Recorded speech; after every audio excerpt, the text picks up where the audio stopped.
Camera on. Check. Camera 2. Check, check. Camera 3. We good? All right.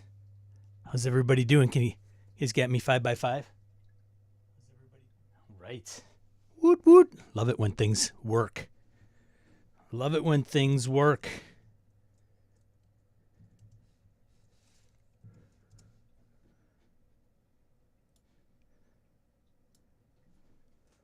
Got a good house today, looks like.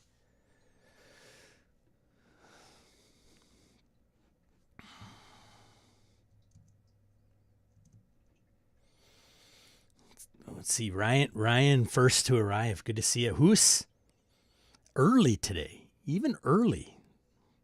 Nice. Morning. Caverna, Flint, Blake, good to see you.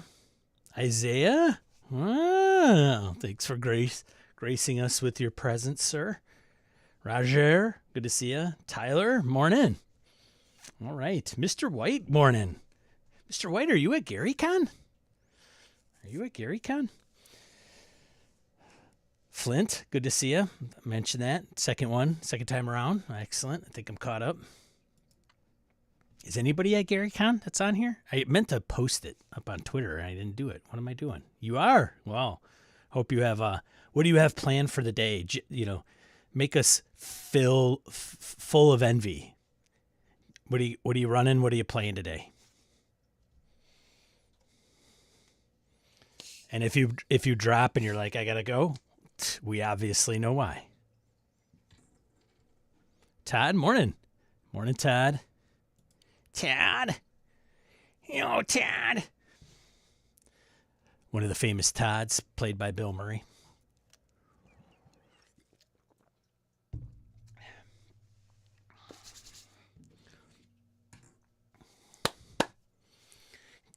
Good. Yeah, I am not obviously at GaryCon. I am unfortunately very disappointed. Wayne, good to see you.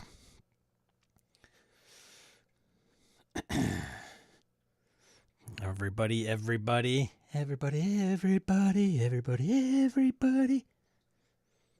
Ow. Playing DCC and Delta Green. Have you played Delta Green before? I should probably think about that. Make sure you weren't in one of my games. Who's running DCC? Orcus Dorcas, good to see you arrive on time.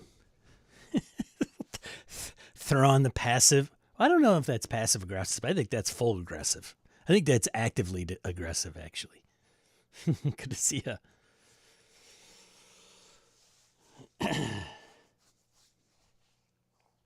What's going on?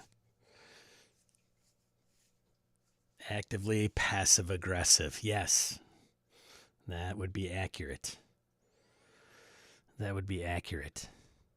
I don't have a question du jour. Traffic was light walking down the stairs today. Nice. That's good.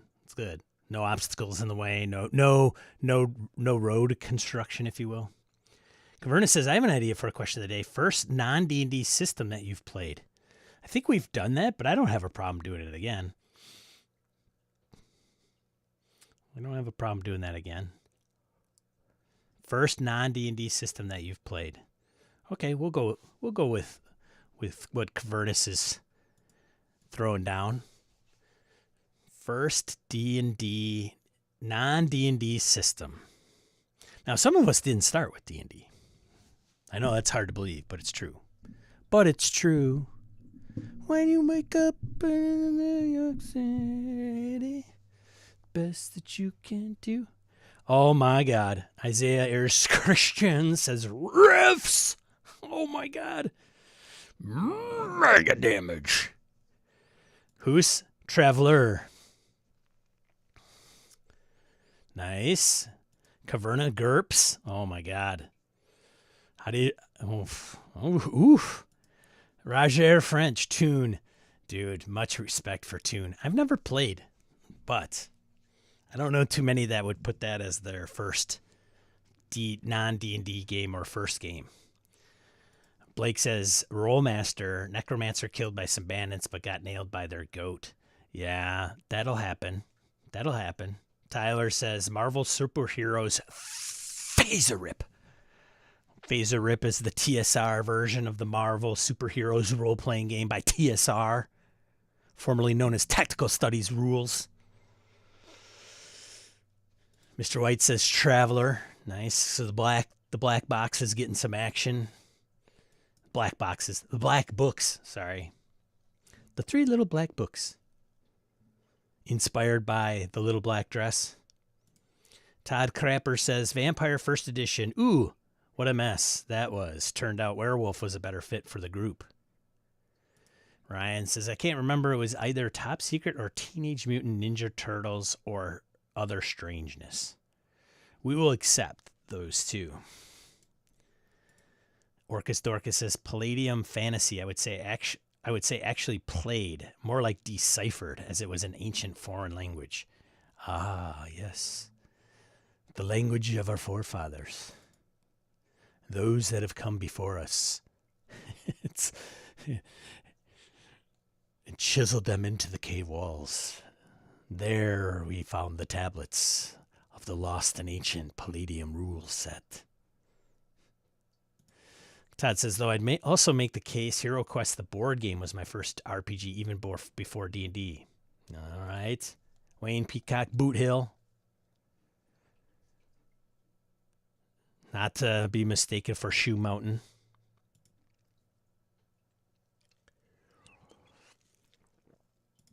Caverna says, GURPS was a huge change for us at that time. Totally different from D&D. For sure. Would you play GURPS Fantasy, Caverna? Because when you say GURPS, like, it's like, okay, you played the GURPS rule system, but what tech level or what setting? Who knows? Like, Ryan says Phaser Rip was definitely early in my TTRPGs as well. I didn't play Phaser Rip until like 2010. No, it was at GaryCon. Shambot, good morning. I was delayed by some cats. I understand. Completely acceptable.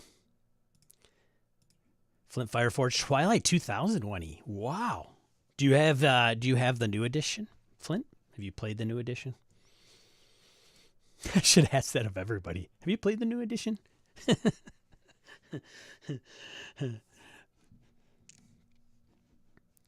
Mine was William. Good morning. The question of the day was, what's the first? Thanks to Caverna. What was the first non-D&D game that you've played? Mine, I think, either was Star Trek or Top Secret.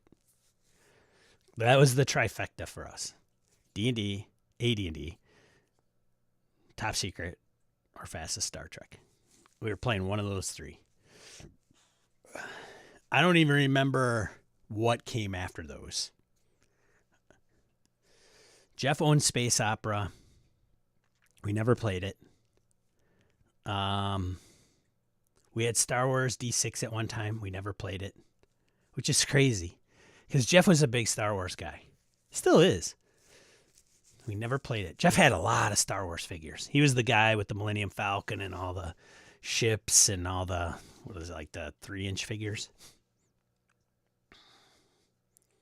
Or 2-inch? I don't even know how big they were.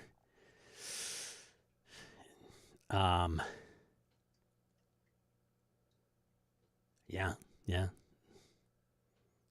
I don't think we played anything else. I think the next, I wonder, I'm trying to figure out like what, so it was like AD&D, Top Secret, Star Wars, or Star Trek, I mean, and then it was, I don't even know what the next game was that I played. It's like a big, it might have been a pretty big gap. That might have been when I quit and second edition came out. I think we tried second. I don't know. It was weird. It was a weird time. It was a weird time in my life for sure. Like I won't get into it. Caverna says we played GURPS without the fantasy module initially. Later, I was able to acquire almost all modules, fantasy, cyberpunk, time travel, and so on. Nice. Flint says, I do not have it. I do not have it, but I've been poking around eBay. Oh, as he refers to Twilight 2000 second edition.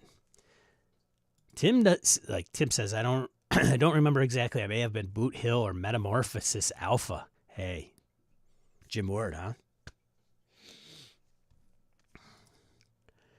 Star Wars WAG D6 was my favorite game I played. Our trifecta was D&D second edition, Star Wars, and Marvel superheroes.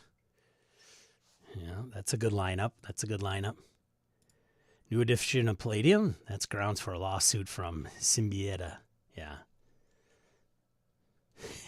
For sure. Hey, Jim.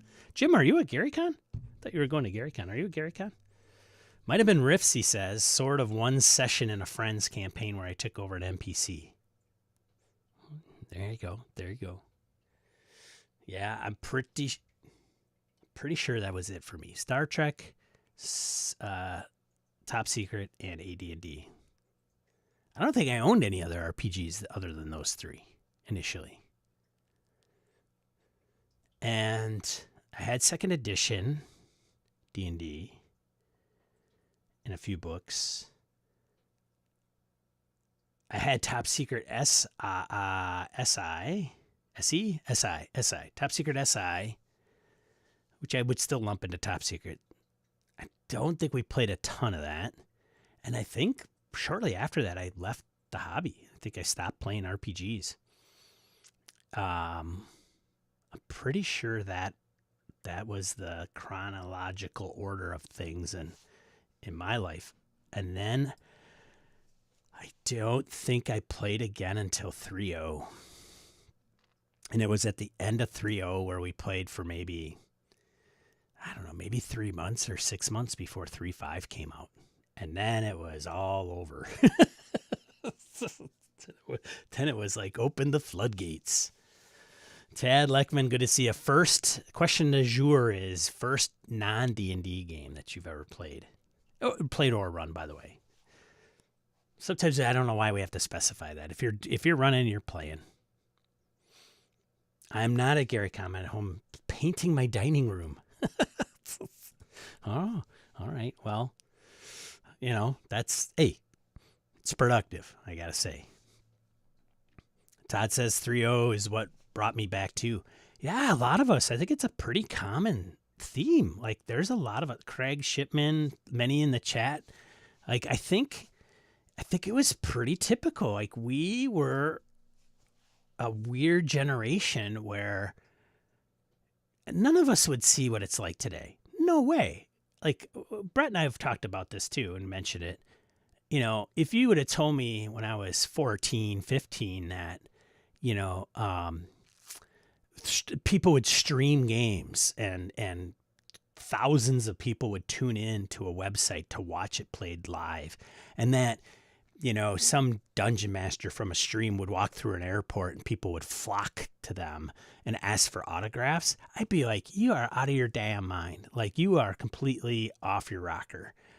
And I don't, kids can be pretty ruthless. I still think they're ruthless. I don't have any, so I think all kids are ruthless.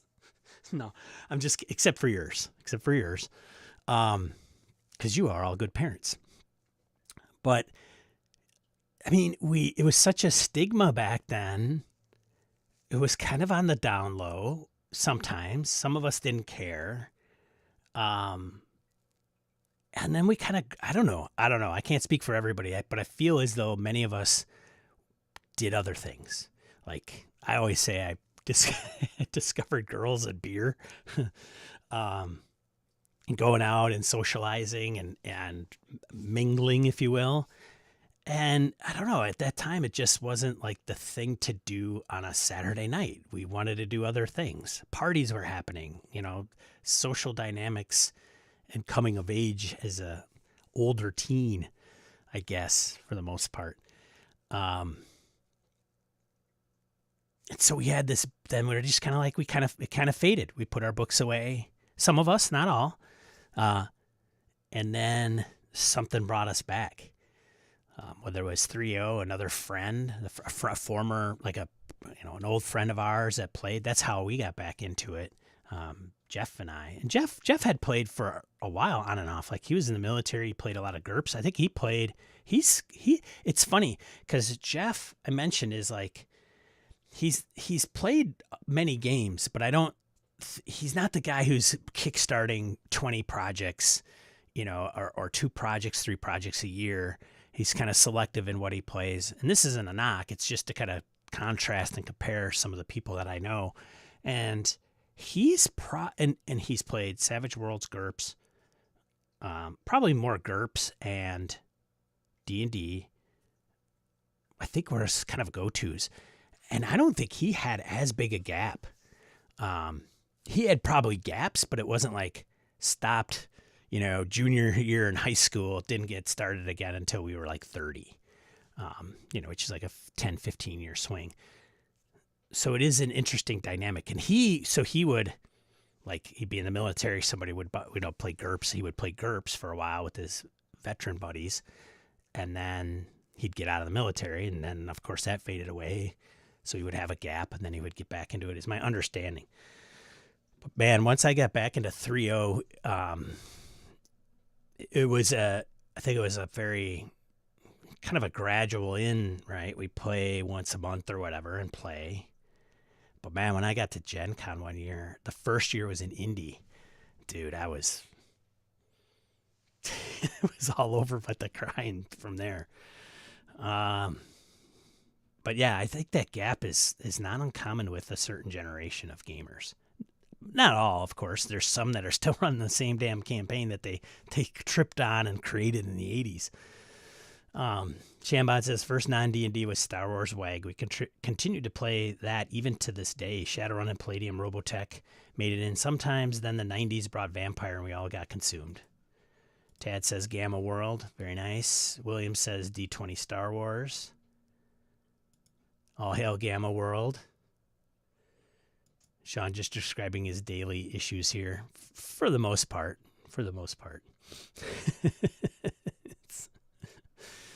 I'm a middle school teacher. Kids are ruthless. Tim says, I was gaming 3 to 5 times a week through much of the 90s, mostly Rift, Shadowrun, and all the White Wolf games. Yeah, but Tim, you had you had a Vampire the Masquerade game. Didn't you have one that was like for like weekly or twice a week for like 10 years? Or I know Brett did, but I thought you did as well. Good parents. Sean, you don't know. I don't, but I want to assume. Don't ruin the illusion for me, okay? Don't make me think differently of you, okay? Don't change my perception. Todd says, seeing Dungeons & Dragons as an option to include on dating profiles was the big shocker for me. So different from how it felt in younger olden days. Yeah, right? Like you, dude, if you met somebody, it's like, that you were attracted to, you didn't lead with, I play D&D. Some do. Don't get me wrong. Like I speak in generalizations, but at 14, I would have said, what's a website stream? So they are playing D&D in a creek? Well, okay, let me rephrase that.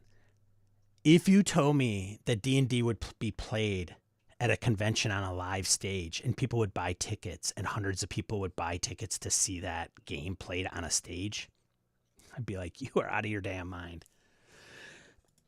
Oh, wait, I might be wrong. I've just remembered that before GURPS, I think I tried Advanced Fighting Fantasy.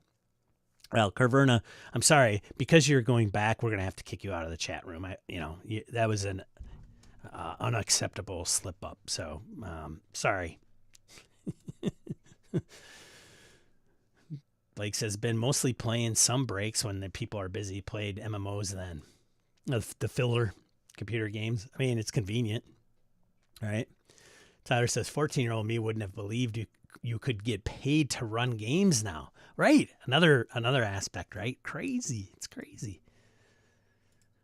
Wayne says, no gaps in gaming, large gaps in memory. Oh, hey-oh.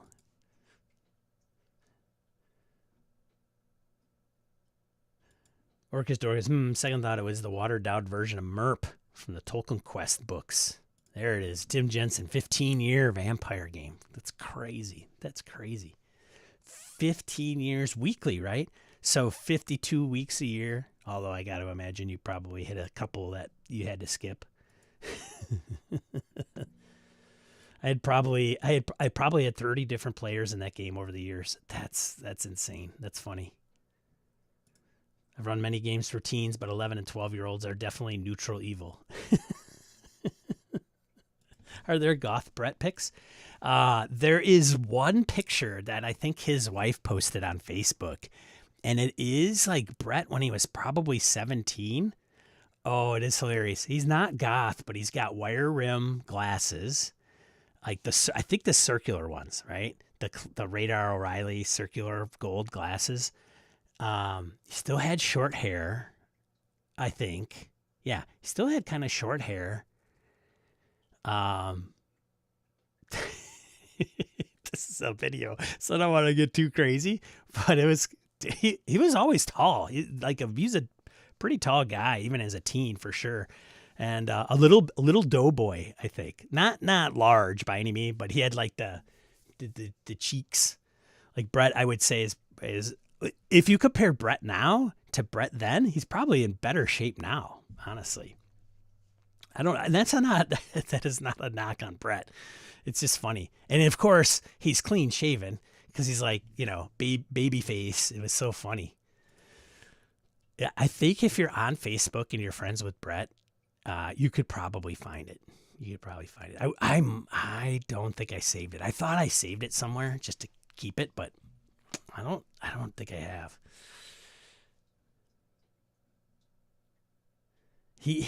My guess is Brett has looked the same since he turned 20.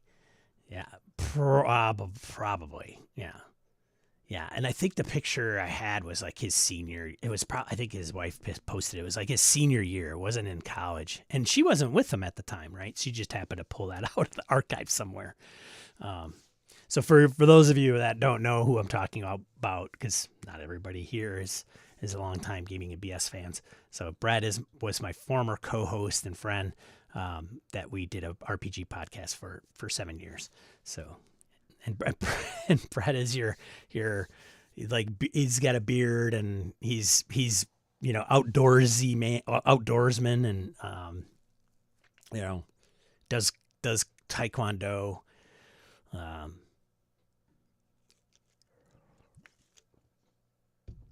So to say some of this from when he was a teenager, he's quite a bit different, physically looking. Anyways, I don't think he's changed much over the years. Gone on now. Tip says, I know people who played Mind's Eye Theater and Tabletop Vampire 6 days a week in the 90s for years. That was their social life. Yeah, I could believe that. Gabe says, the Tolkien Quest system still exists as a fan-made Middle-earth adventure game for those wanting in the know. Good to see you, Gabe. What was your first non-D&D RPG? Somebody might, I'm waiting for the person like, I've never played D&D.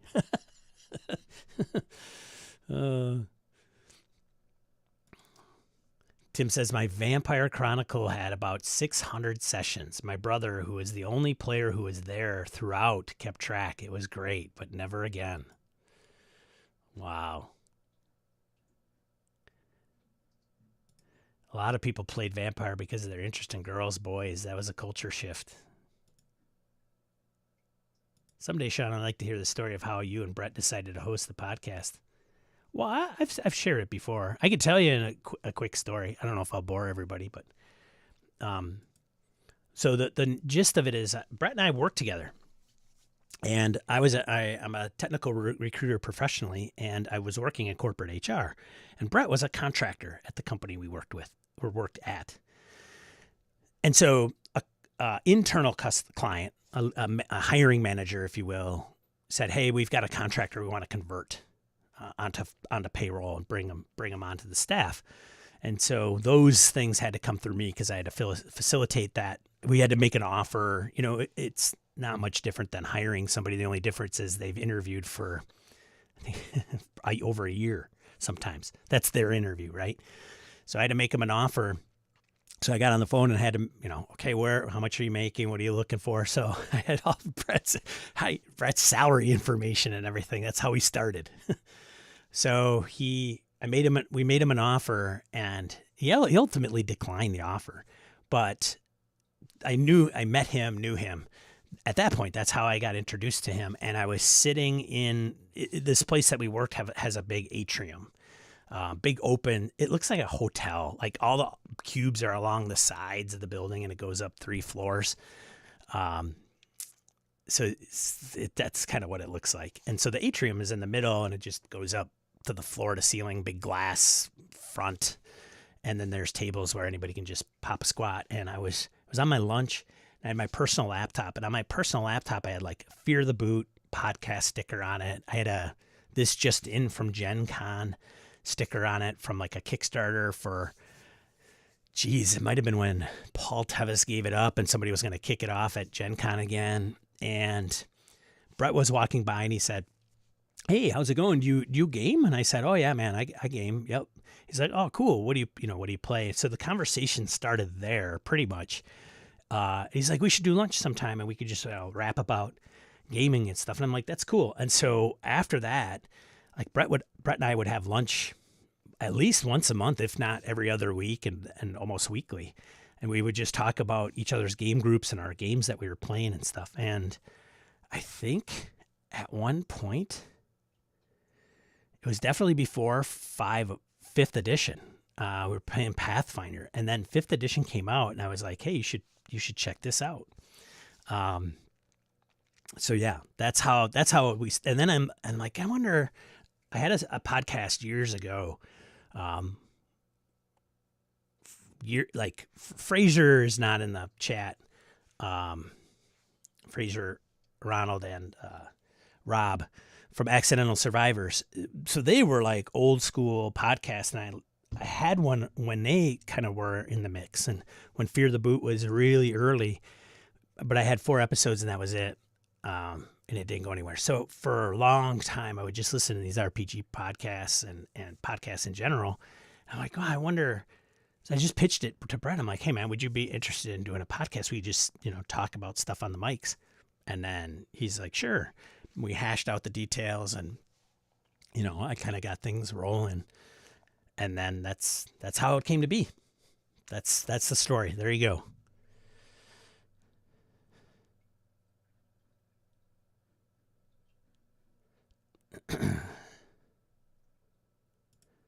Gabe says, "Didn't play D&D till 3E. Wow.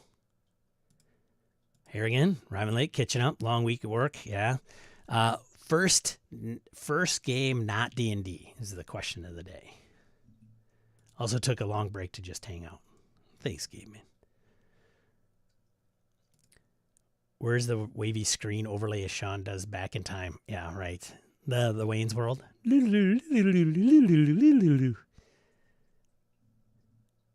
Yeah, thanks, Ryan. If you like what I'm throwing down, hit the like button. And if you don't, hit the down button. Thanks for the Wayback Machine. Oh, yeah, sure. Yeah, absolutely. So it's not too crazy. And then we continued to work with each other for a while. I mean, in the same company for quite a while. And then I think I left before he did. Yeah. And then he left. But yeah. All right. So let's get to some stuff, huh? Oh, I got a question. I want to put this out there. This is what I want to do. Okay. So if you haven't checked out Ben Milton's recent video, it was Ben, Bob, the World Builder, and I can't remember the other guy's name. I apologize. I see his face. He always wears a nice clothes when he talks. But if you haven't seen it, they did like a trivia thing, right? And Ben moderated, and there was also, oh God,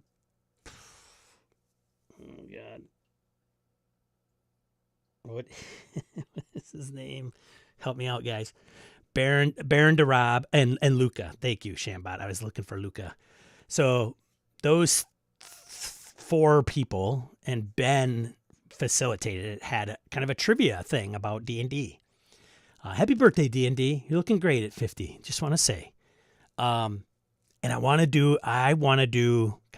know if it's the largest live trivia event about D&D, but I want to do that on stream once on a Saturday. I don't know if I'll have it prepped for next week or not. And I didn't want to do it today because, one, I wasn't prepared, and two, it's GaryCon. Not that that would matter. But I want to do that, and I literally want people to show up, and actually I want to get an app that you're on your phone and you like hit it, and I'll put the results on the screen, and everybody can enter their selection and then see who comes out on top. Maybe, I don't know, if I really get this, if I really put some effort into it, I could have prizes that I maybe get donated from somebody, and then, you can win something, top 1, 2, 3. So I've been looking at quiz software as a service apps. They're kind of all over the place. You can get some free ones, but there's so much limitation on what you could do. There's like, if you get the free versions, then it's limited to how many people can join, limited to the types of questions you can ask. But I just want a multiple choice. And some of them, they're limited to how many questions you can have, like not the types of questions, but how many.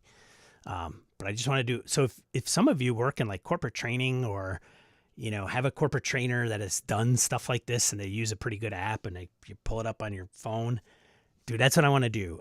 But it's going to take a little bit of research, and it would just be about D&D because I think it's a somewhat uniform. I think some folks that haven't played D&D but know enough about the editions or some of the things that the participants in Ben's video, like, they didn't know the answer, but you could kind of decipher the answer based on the verbiage of the question or the context of the question. So yes, it would be guess the D&D. Well, I think the gist of it would be the guess. Yes, it is the guess the D&D edition video, Ryan, that Ben did. Yes. So I would do that, and maybe even some relatively, and just say in this edition, what is the damage of a fireball, right? And put those out there as multiple choice. I think that would be great. I think Ben did an awesome video, but man, that's a miss. I think like doing it live with as many people as you can via YouTube. Oh, that's a win, man. You guys up for that? Would you do that? Would you like tune in and be like, all right, sweet, bone up on the D&D knowledge? I've got to find, dude, I got to find OD&D books, and I would probably do, God, it's a lot. I think this is going to be more work than I anticipate, but I really liked what Ben put together, and I thought it was pretty good, and the guys participated in pretty good faith. But I'm going to take it. I want to take it a step further, and if I got to pay a little money for a quiz thing for because you can pay, I think, one time, and you don't have to pay for a complete subscription for a year. But yeah, rules, no Google, no books nearby. I'd totally do it. Okay, Orcus. Yeah. So, I got to take you on the honor system, right? But I think it would be fun, and maybe prizes I wouldn't be able to do because maybe there's some restrictions on how you handle prize contests and things of that nature or whatever. I don't know. And besides, people could cheat if oh my God, he's giving that away. Oh, I'm going to totally win. And then they cheat, and it's, not any of you. I mean, it would maybe somebody else that got wind I was doing this and they just tuned in for just that event. So.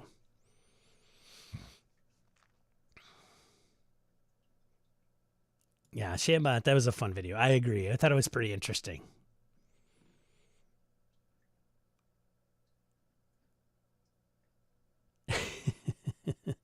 Tad says that sounds really fun. So I'm going to promote it, and it might be a couple weeks, right? Like I'd like to do it next week, but Reese, like you cannot pull this up and just, AI, like give me 50 trivia questions about whatever. And then I want to make sure they're correct. Otherwise I'm going to get called to the floor.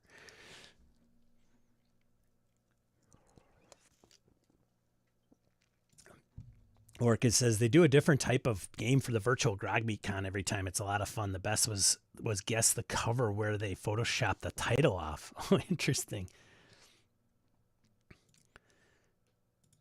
Would watch that. I skipped 2E, 4E. Dude, I didn't play a single session of 4E. So, like, I think I probably have to purchase like $60 worth of PDFs just to get the books that I need to do this.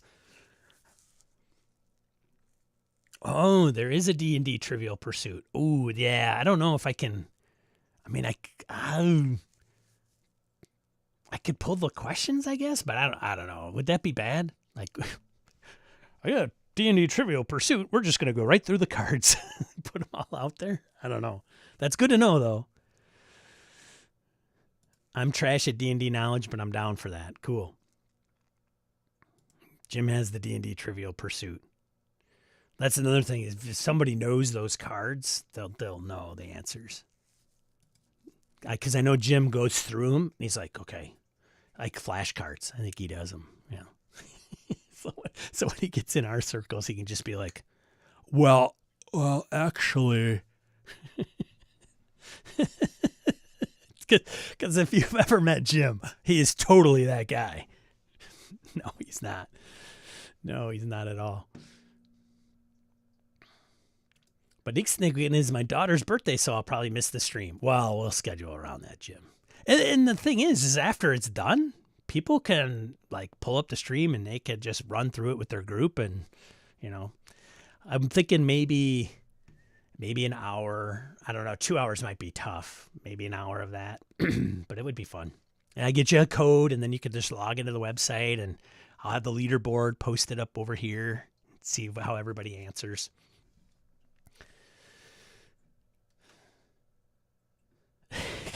Because I'm a cheater, Jerry. Oh, 2 weeks from now is Forge Midwest. Oh, fantastic. I should probably plan my Deathmatch Island game. Good to know. I got to put that in my calendar. Thanks, Tim.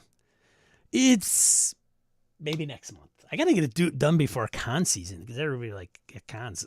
Case in point. Morning, Joe. Just getting my like and sitting in there in theater waiting for Ghostbusters Frozen Empire. Nice. Early, dude. Well, Joe's 9:30. Checking out the early show, huh?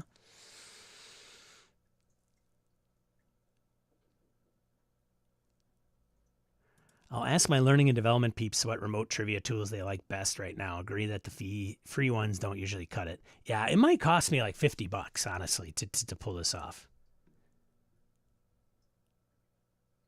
Run that trivia things at a con? Yeah, that would be fun. And it would be cool because it's people like that, right? And you could, that would be a good event, and you could give out prizes and people would attend. And, you know, I think that, you know, limited like 50 participants or even trivia teams, right? The only thing is you got to get I think the web app is the way to go. Like you don't even have to get gear. Like you just pull up the phone. Most of them are web-based. Install the app, put in the code, and then everybody can just boop. It is a good use of Patreon funds for sure. Absolutely. Yeah, I have no problem paying for it. Like as long as it's not like $300 for one time. But I think that would be fun. Oh God. Dude, Orcus, don't get me started. Kickstarters. Not short of not controversy. Controversy? Yeah, I would say discussion. Yeah, for sure. As he says, just got a notification notifying me that mothership shipping and payment might be notifying me. I posted like, why is my stuff $32? Like, what the hell? Like Deathmatch Island, I'm getting probably just as much or more stuff, and it's like 10. And then I realized, oh, they're putting the add-ons. I didn't realize that. I completely forgot I had any add-ons whatsoever, and I'm not even sure why I have an add-on. I think one is a box, but I think it comes in a box. So what am I doing? Still 20 minutes behind. Switching to non-D&D game blew up my group. Tried with single sessions, failed. Gamma World, James Bond, Judge Dredd, MSH, MERP, Palladium Fantasy. Whoa. Morning, Kevin. Then I finally threw the lever and forced the group to GURPS. That spelled the end of things.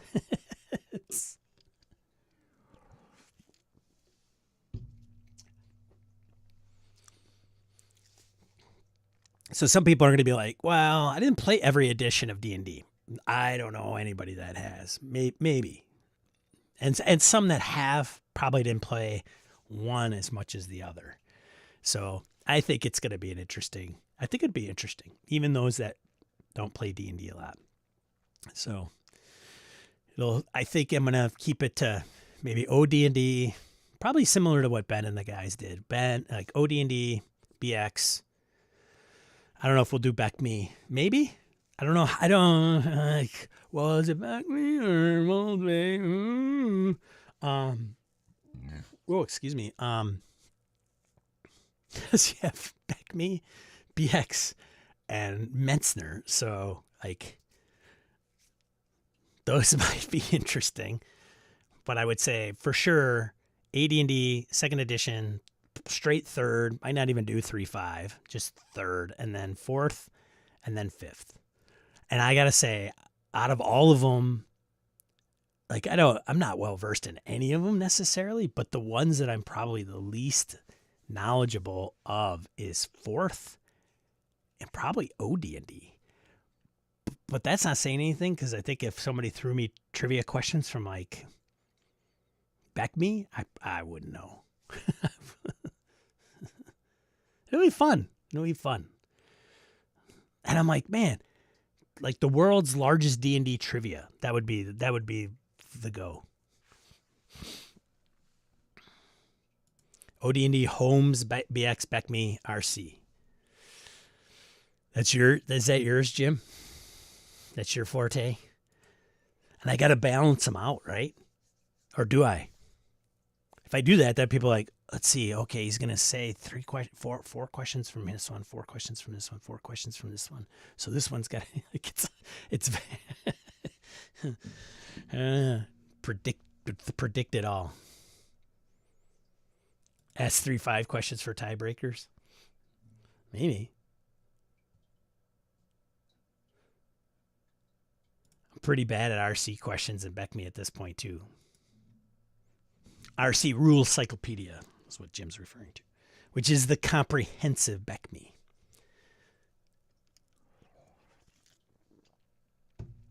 Geez, one of the trivia questions might be, what does Back Me stand for? What does Back Me stand for? Don't get me started. Let's get into some stuff, shall we?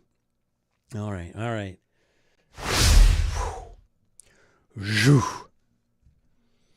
Alrighty then.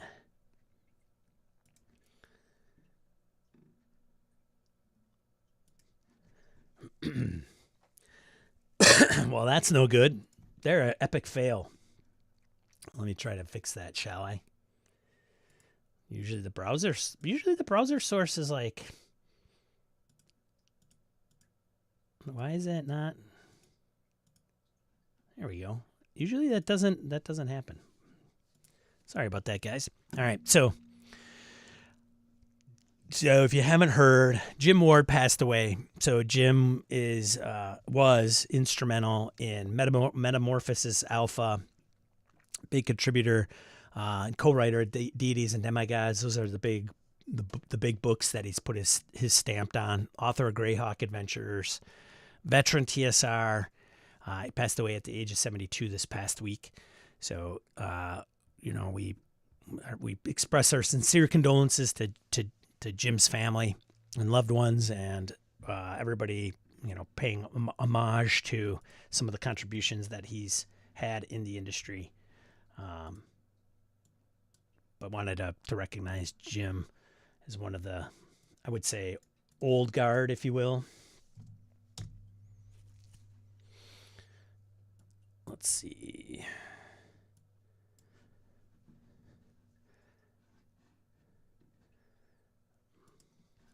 All right.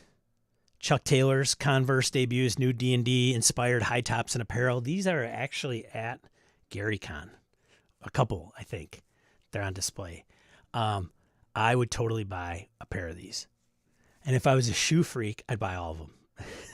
So I think my wife got me a pair of dude, my wife has owned a pair of Chuck Taylors before I have. So I don't know if you've gotten into Chuck Taylors, man, but they got all kinds of designs now. Crazy, awesome designs. It's kind of the shtick, I think, for them. And of course, D&D, they got some cool ones for the D&D theme. I don't know when these are going to be available or released.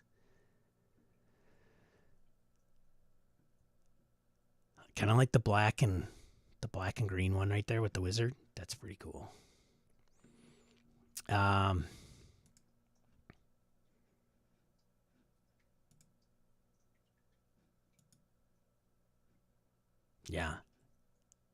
So no matter what you might be, like if you're not playing D&D, these are probably, I think they're still pretty cool shoes. I think they are edition agnostic for the most part, except for like the homage to the wizard, I think was pretty old school. So anyways, I don't even know if it has they haven't revealed pricing, and I don't know when the availability is, but regardless, check it out.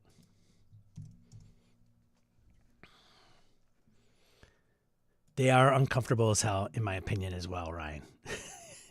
They're like flat soles. Imagine people used to play basketball in those things. Like, what in the hell? Shambot says, same. My wife is the same with Chuck Taylors. They got some pretty cool designs, I got to say. Not just black and white anymore.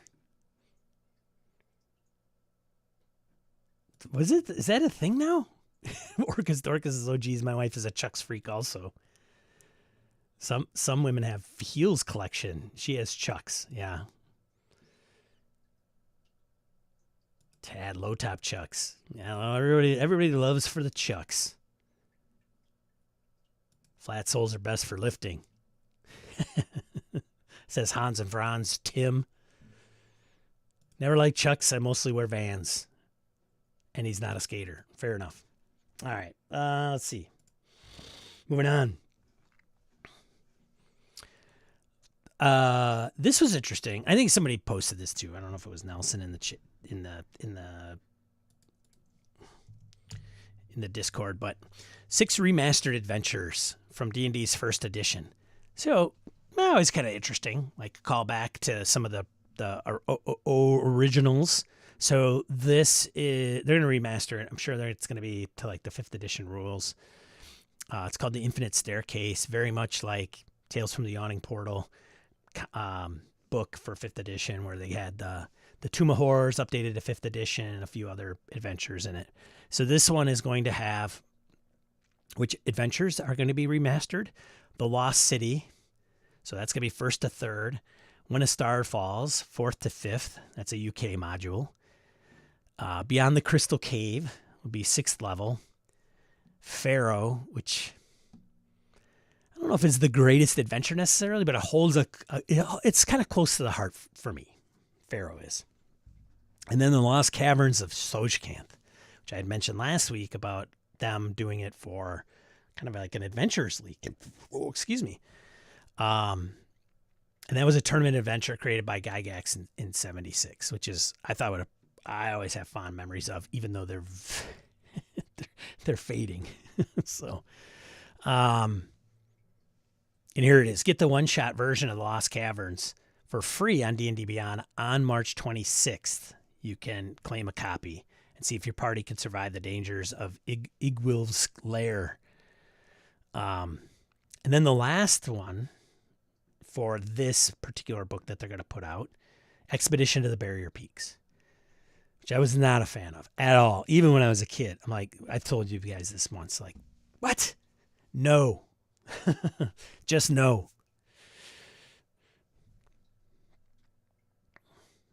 So there you go.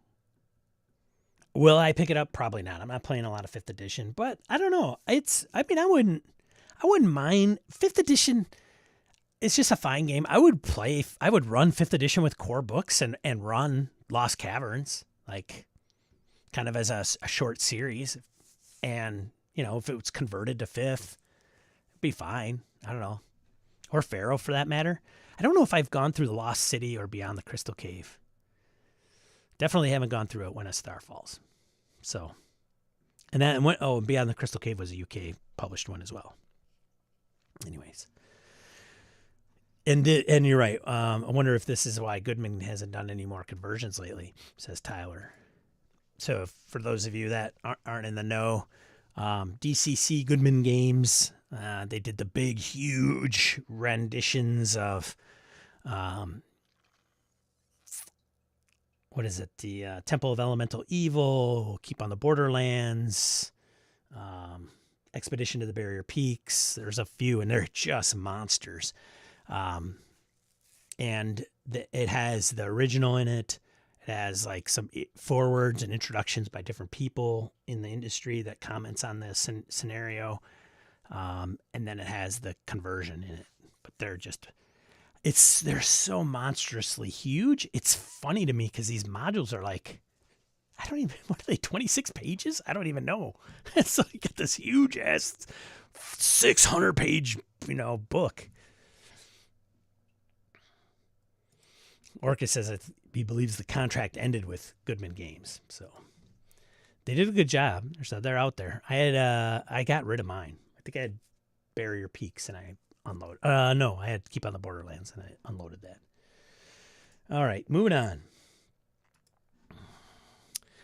Official Lego Dungeons and Dragons set is on the way. Anybody interested in getting this? It's not going to be cheap, and it's not small. Over 3,700 pieces. Any Lego fans out there? Like just in general? Lego. Can you imagine this company was on the verge of like being decimated, and now they're like, somebody turned them around. I don't remember the CEO's name, but anyways.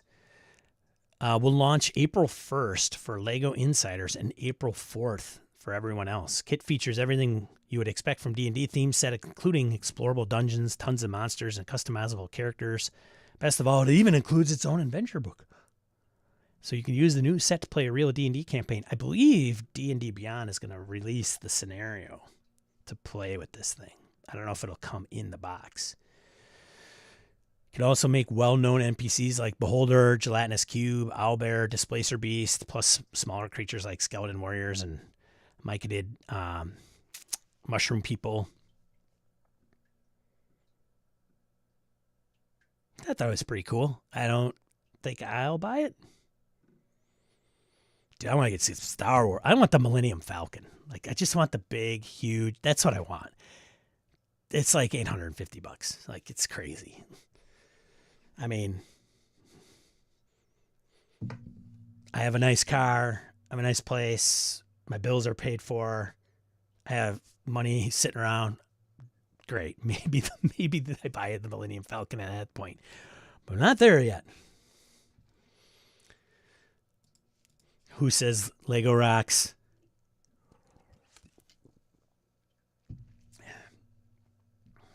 Jambot, Lego for life. Andy Hall, good to see you. Lego? Yes.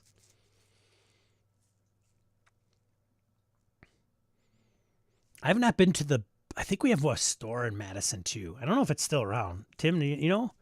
It's the Bricks. It's called Bricks or something. I think that's where you could get it's like the Lego outlet.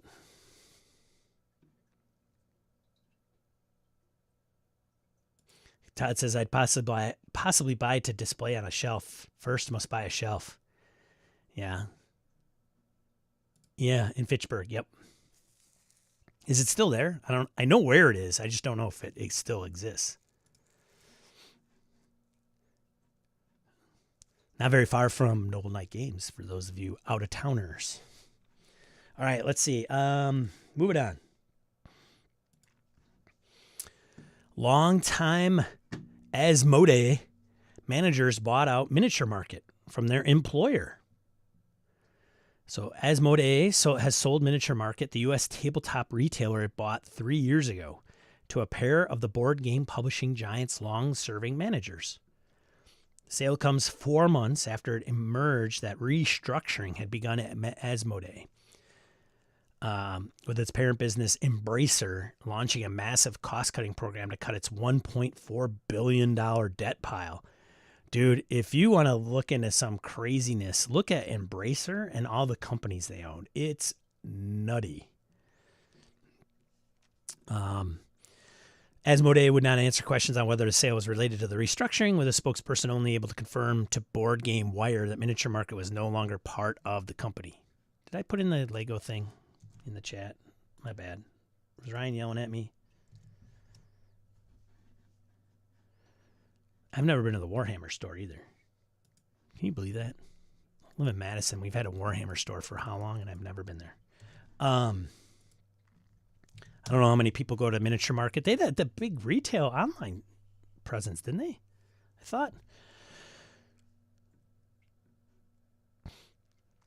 So Miniature Market is now 100% owned by board game industry veterans Christophe Arnault and Maud Decombe, who have both had long careers with Asmodee. They've got history.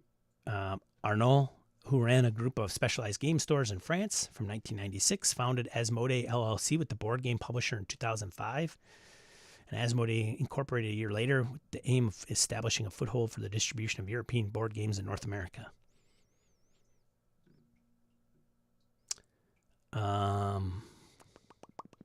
Decombe worked alongside Arnault in 2015 across project management and operations, also worked as a project manager for Asmodee France, founding a new entity for the company and helping in acquisition projects. So there you go. You can get all the details at the article and what it all means. Let's see. Moving on. Roll20 to remove Paizo Connect discount for Pathfinder players. This is on Wargamer. So if you're a Pathfinder player, Roll20 has announced the end of its Paizo Connect program, which gave Pathfinder and Starfinder players discounts for syncing their Paizo account with the virtual tabletop. The change was announced on March 18th, and it'll come into play from March 25th. Roll20 says the decision was made to improve our price points on Paizo products for all. I always like to look between the lines on some of these. Read between the lines. Why would that happen? And it's been in place since 2020. If a player bought a digital Pathfinder book on Paizo's website, they would receive a discount on the Roll20 equivalent. And any Roll20 version of a Paizo product would unlock the PDF for free on the Paizo website. So, yeah, there's concerns about it.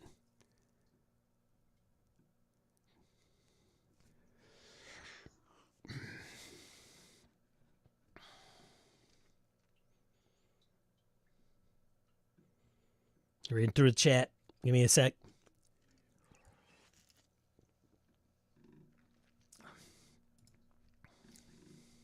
All right, moving on. Good to know. Something to be aware of. Bundle. Cthulhu Hack.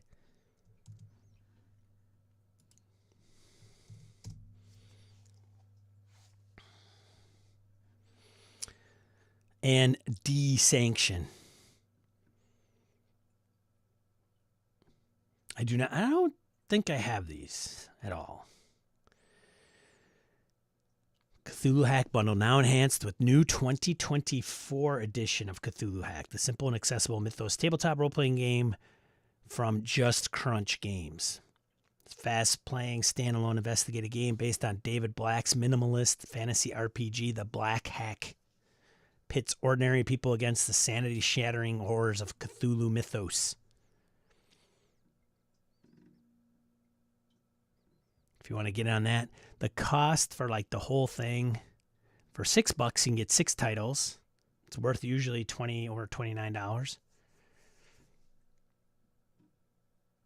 If you pay more than the threshold price of $18, you also get the Revival's entire bonus collection with 7 more titles worth an additional 57 bones. So There you go.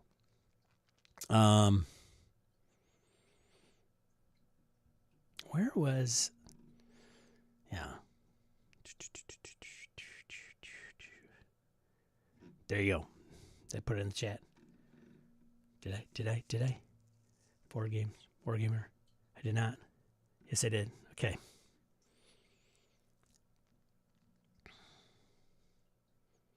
Great games, and Paul Baldowski is the bee's knees. Ha! Says Orcus Dorcas. Ryan says, ha! Too bad, Sean. I already bought all these bundles before you told me about them today. I gotcha. It's all right, Ryan. It's good. It's good. Let's see. Moving on. Marvel. Deadpool barges his way into Marvel's tabletop RPG with his very own manual that's also a comic book one-shot, because who doesn't like Deadpool? Besides Disney. So, yeah, there you go. Newest release from Marvel Multiverse role-playing game is about to blend tabletop RPGs and comic books in a hands-on way with Deadpool role-plays the Marvel Universe, a comic one-shot that also is a new standalone RPG adventure. The adventure, written by Cullen Bunn with art director Mike Shelfer, in which the Merc with a mouth assembles his own team of Marvel characters, each with their own character profiles that can be used in other Marvel Multiverse games. So there you go. Anybody playing Marvel Multiverse? Anybody has dipped their toe in the...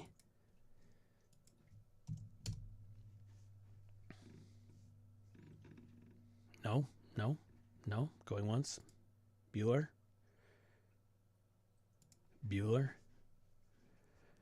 Geek Dad. Look at this thing. So I thought this was cool. Hands-on with the Arena touchscreen game table.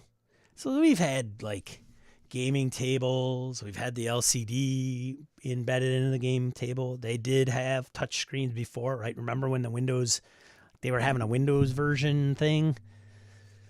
That was, I don't know, these things have never, I don't know anybody these things have taken off, but it's a Kickstarter, the Arena. Last weekend, I headed out to Dice Tower West. This is by Paul Benson at Geek Dad, a popular gaming convention in Las Vegas. While I was there, I was able to spend some time with the Arena, a game table that incorporates a 67-inch 4K industrial touchscreen. I've already discussed the features of the Arena in my Kickstarter Quick Pick, which I ran at the start of their campaign last month. And as of this recording, March 23rd, FYI, 2024. Concept of the game table that incorporated touchscreen was already promising, but this was a chance to see if the game theory tables could deliver on that promise. Standard pledge to reserve one of the Arena tables is $300. The final price for the table will be $54.99. $5,499. Which includes free shipping in the continental United States. So, yeah. I'm interested to know what drives it. Like, like, okay, LCD TV, put an overlay that censors, like, quadrants, XY axes. But what's the software that's involved? But anyways, probably says in the article. I should just read it. DM and players can connect to the display via multiple methods, including Wi-Fi, HDMI, and direct casting from a phone or tablet. Power outlets and USB ports. The Kickstarter campaign for the Arena is currently running and will end March 15th. So as of this video, it is not running. So it's done. It's done. Did it fund? Let's see. It did fund. It had a $10,000 goal. It's at 44. Well, there you go. That was cool. And lastly, for the, what is going on here? Yes, continue. Stop, continue. Mongoose Publishing license think there was some tweaks or changes. So if you are a Traveler fan, you might know about this already. If you want to become a Traveler fan and then contribute and do some things for Traveler, here's the license.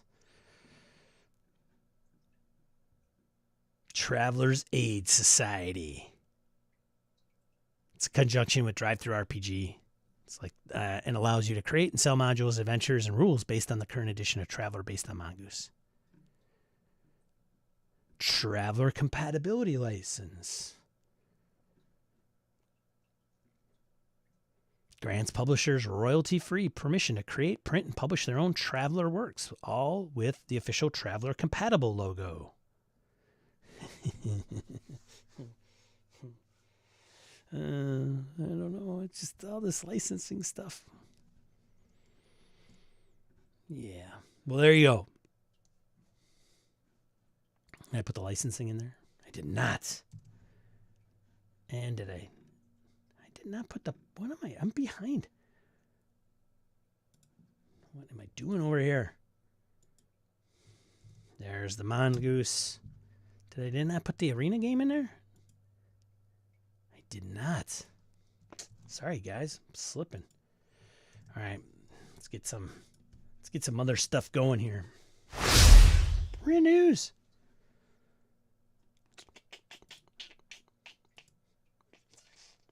All right.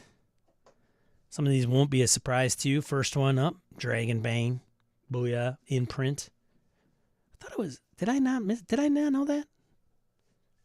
I think it was probably the release, and now it's in print. $41.80 US. You're playing Dragon Bane. I imagine this is a must-have.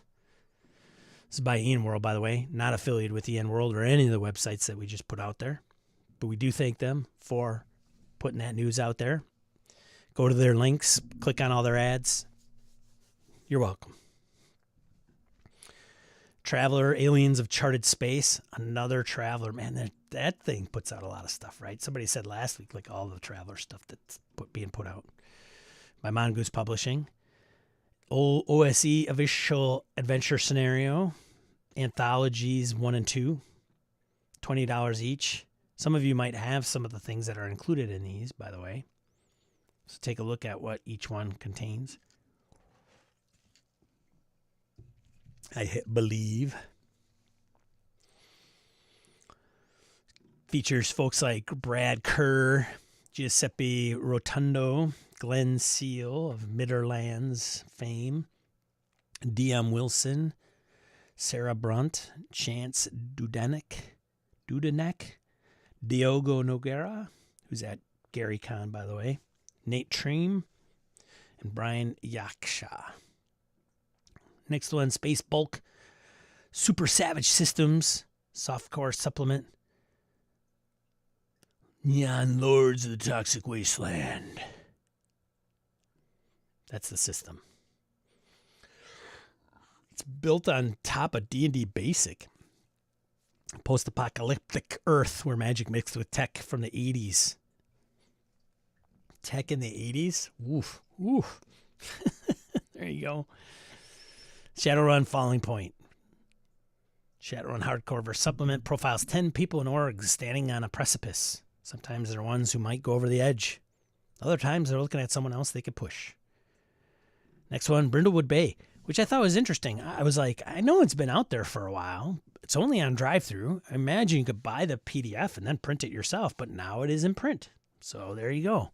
And I thought Jason had kind of an aversion to putting in print, but apparently I'm either wrong or he had a change of heart.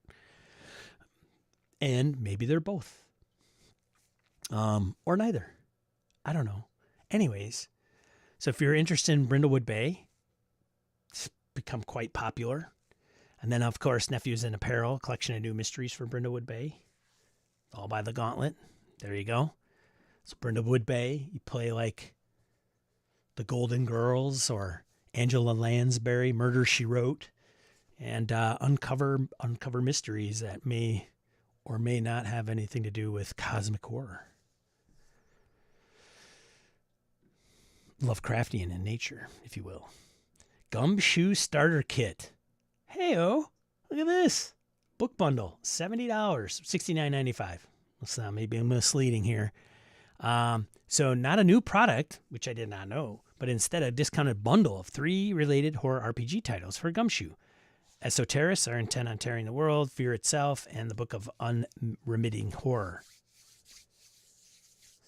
So it's not starter set like Learn to Play. It's these 3 bundles, right? That's what I'm getting. There you go. There you go for the print. Anybody play those 3? Is anybody alive in the chat? I haven't seen somebody post. I'm like, just taking it in, Sean. Thanks, dude.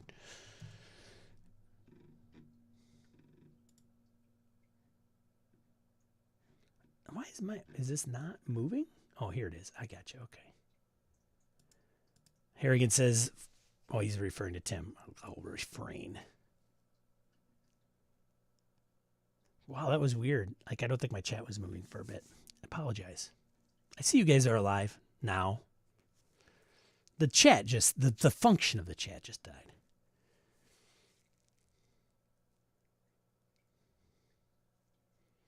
Neon Lords is a great cheesy gonzo 80s game. A lot of nostalgic humor in the game. Fear Itself is fun, says Tyler. William, check, I'm here. Tim Jensen, report on the rapscallion. I got it. I got you, Tim. Hold on, buddy. Just hold on. We're not even into crowdfunding yet. I have those, but I haven't played Fear Itself. Unremitting Horror is a great resource, even if you don't play it. All right. Did I put a chat in there? The link in the chat? I did not. There you go. Next up, cranking through these crowdfunding. Whatcha?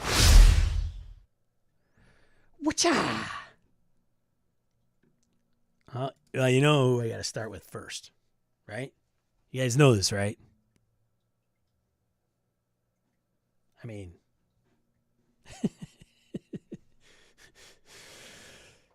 yeah, you know the deal. Coriolis, baby. Freilega.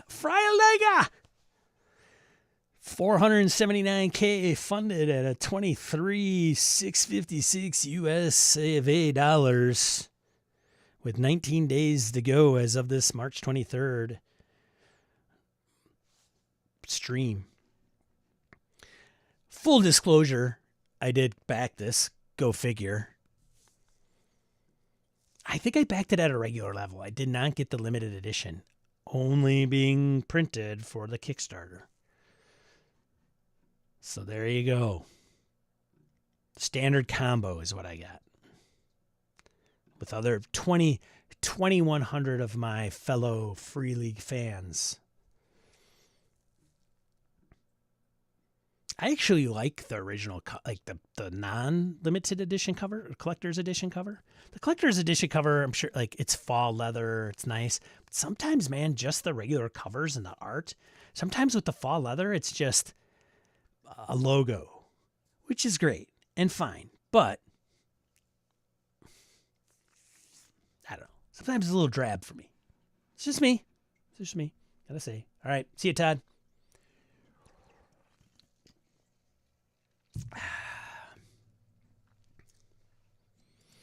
Tyler says, I can't quite figure it out what Coriolis is about. Is it dark sci-fi like Mothership? That is the question. So it is got a Arabian Nights in space. It's kind of the thing. I find in these certain science fiction games, that's a very valid question, Tyler, for sure. Not that I would say it's invalid ever. But the reason I say that is because you're like, with science fiction games, there's like, well, there's Travelers, there's The Expanse. Oh, and is it like Asimov science fiction, or is it, Star Trek, right? Well, Star Trek might not be science fiction, So you get into this debate and wankery around kind of what. So it's like, I have a problem with science fiction games because they're all over the place and can be. Is it hard science fiction? You know, is it like Alien or Mothership or Dead in Space? So, like, there's people in the chat, like, Hoos is playing in a campaign. And I have Coriolis, and I played a one-shot at BSRCon. Oh, now Hoos is taking off. See you, Hoos.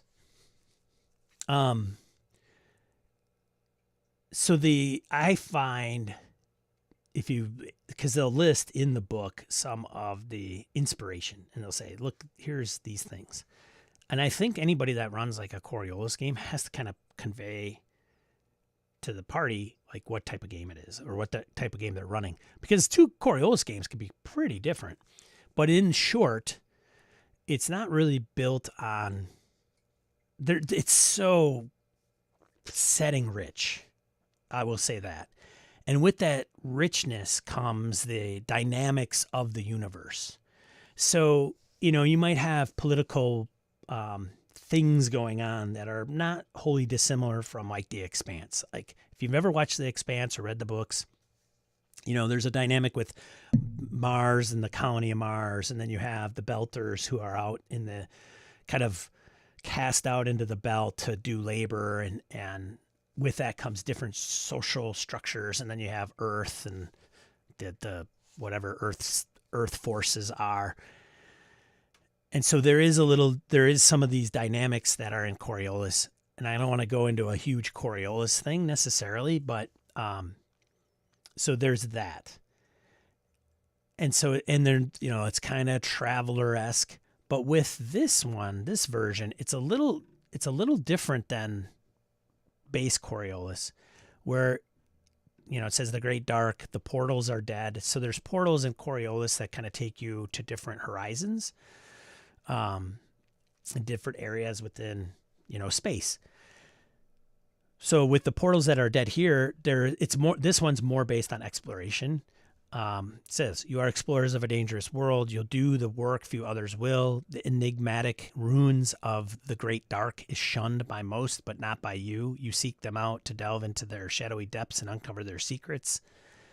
The Blight, which is the cataclysmic scourge that spreads from the ruins, makes others wary. For you, it's a beacon. Where there is blight, there are artifacts to find and mysteries to solve. Ship City is dying, but you and your fellow explorers can find a way to better future.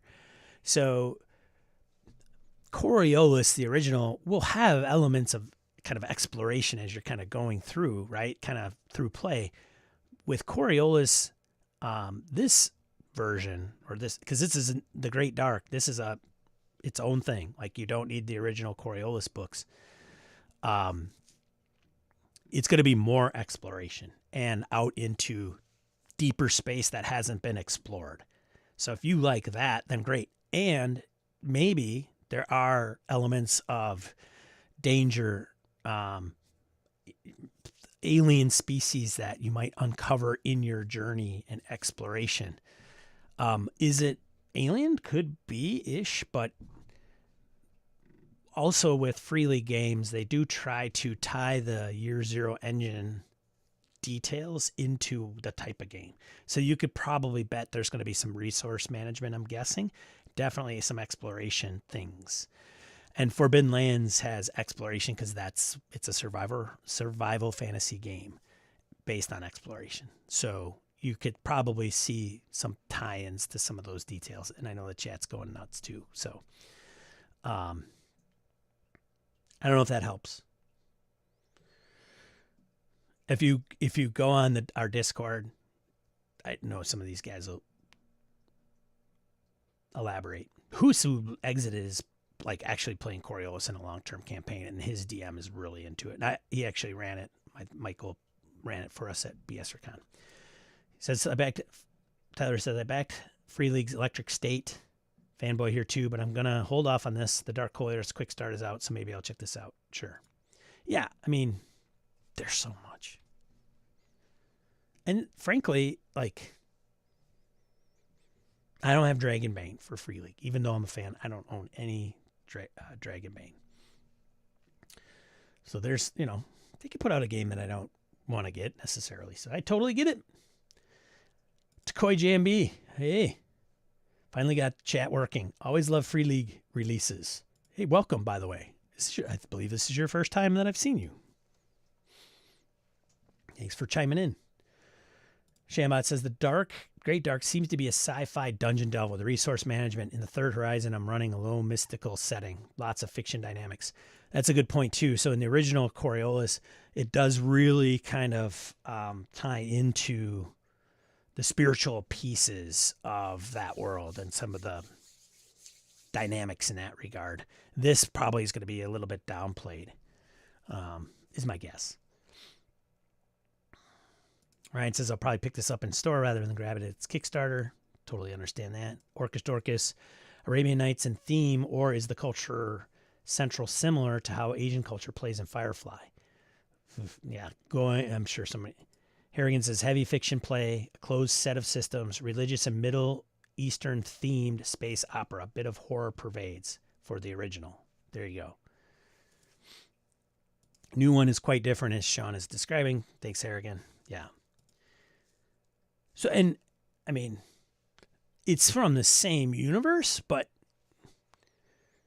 I mean, imagine like going off into unexplored space in the Coriolis universe is really what it's about. And, you know, the original, I would say, is more, you know, interacting with the different corporations and things. Maybe some drama in that regard. You could still come across like an abandoned ship, and you have to explore it. That was what our one shot was at BSRCon. And that also may have dynamics, right? So you could see some of the influence. And frankly, if there's a game master that's influenced by, you know, Firefly, Serenity, The Expanse, there's going to be kind of some elements within that. And going to the Arabian Nights, Middle Eastern philosophies, powers, mysticism,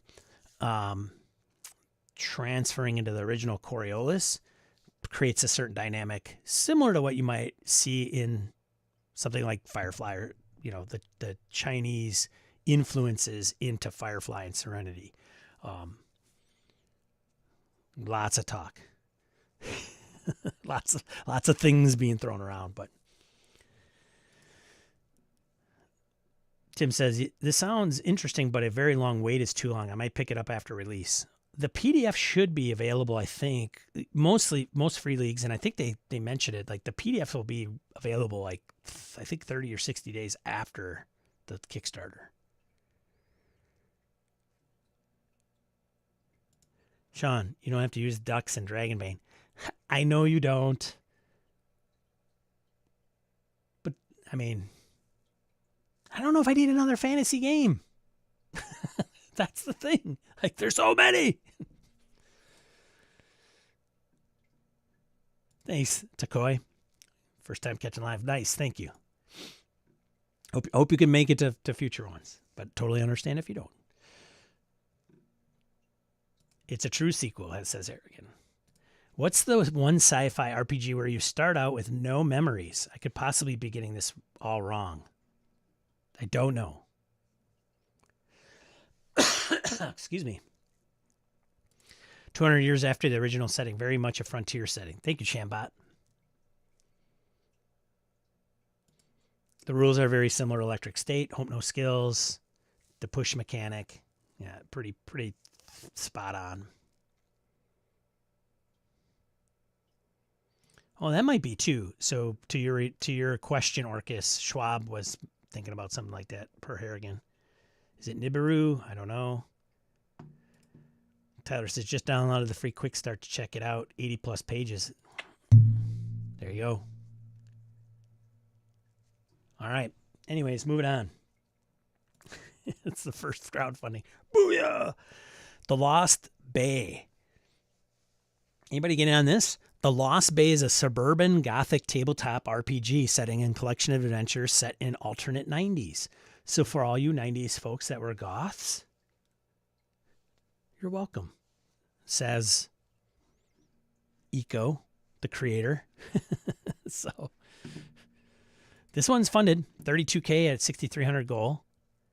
Looks like it's going to be a sweet looking book for sure. The Lost Bay plus Urban Legends.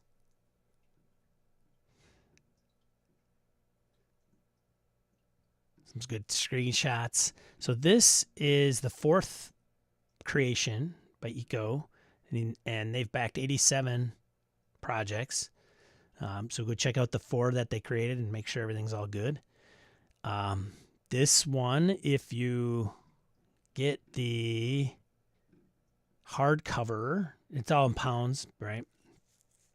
Pound sterling. The hardcover book is expected to deliver December of 2024.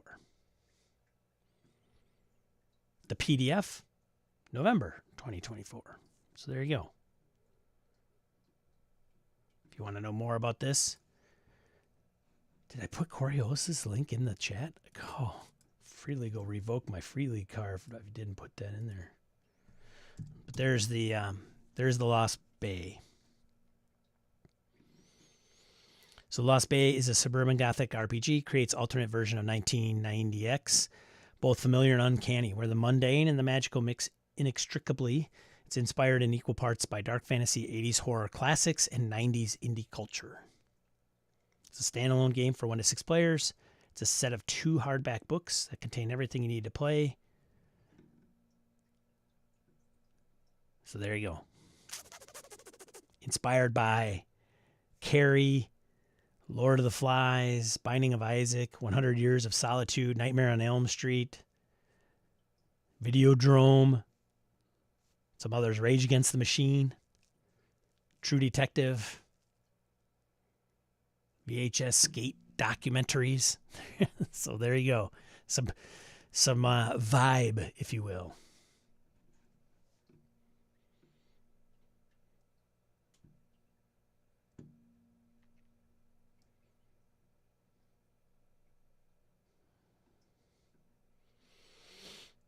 All right.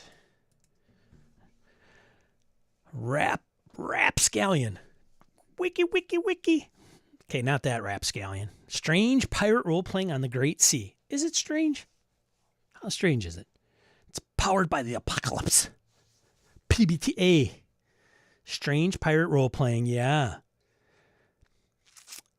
Rapscallion is a tabletop role-playing game, not to be confused with the Onion Scallion.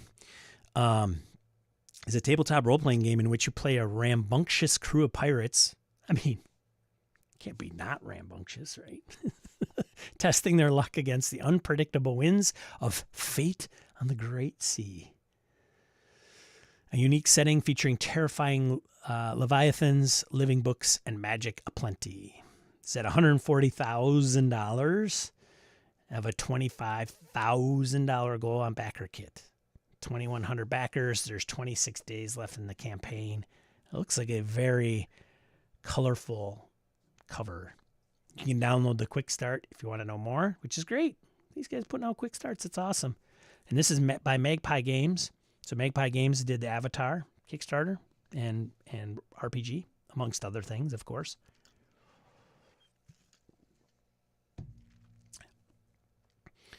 Full-color, 250-plus page core book filled with updated rules, new playbooks, and amazing art and layout that brings the Great Sea to life on every page. It's going to be a pretty book. It's based on PBTA, like Monster Hearts, Masks, Urban Shadows. Like these games, Rapscallion uses the basic structure of PBTA to tell its stories. Your pirates have specific traits, roll 2 6-sided dice, categorize themselves into certain archetypes called playbooks, and resolve conflict with using a system of moves. This also adds unique and new mechanics like ship playbooks and reputation, compels and vices, and more. So there you go.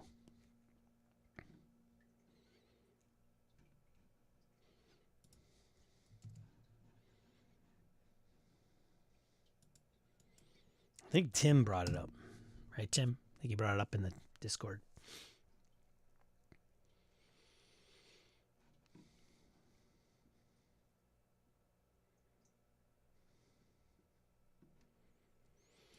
Tim says, having played Pyreborg, I think this will be better. They've been working on it for about 5 years.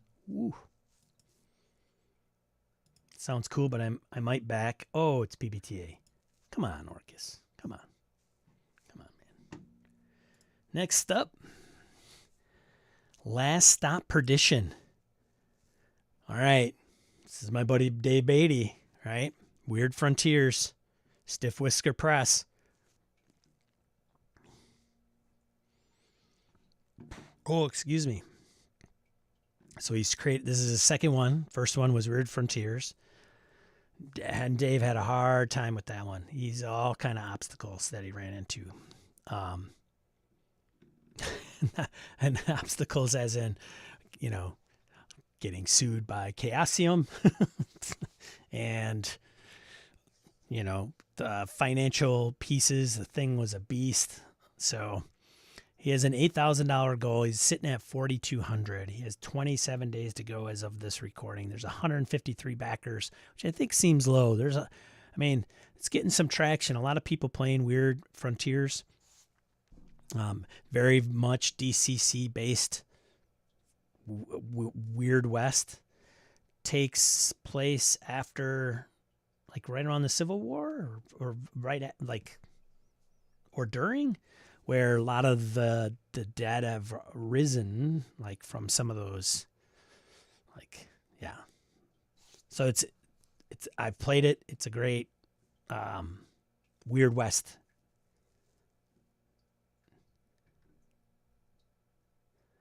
Role-playing. Last Stop Perdition. A level 1 adventure by Steve Bia.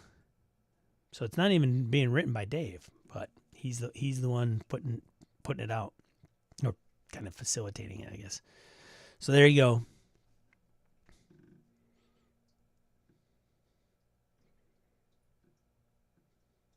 Pledge levels. PDF for $15. You want the print and PDF, it's $20.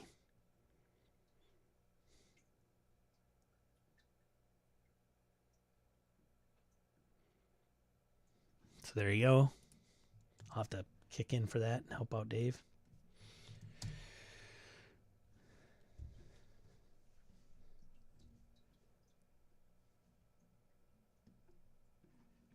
And last but not least, Ian World's recap.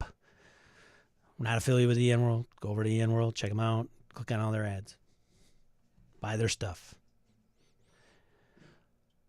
First one, Dagger in the Heart. Dagger in the Heart from Rowan Rook Descartes. It's on Backer Kit. Heart, the City Beneath RPG.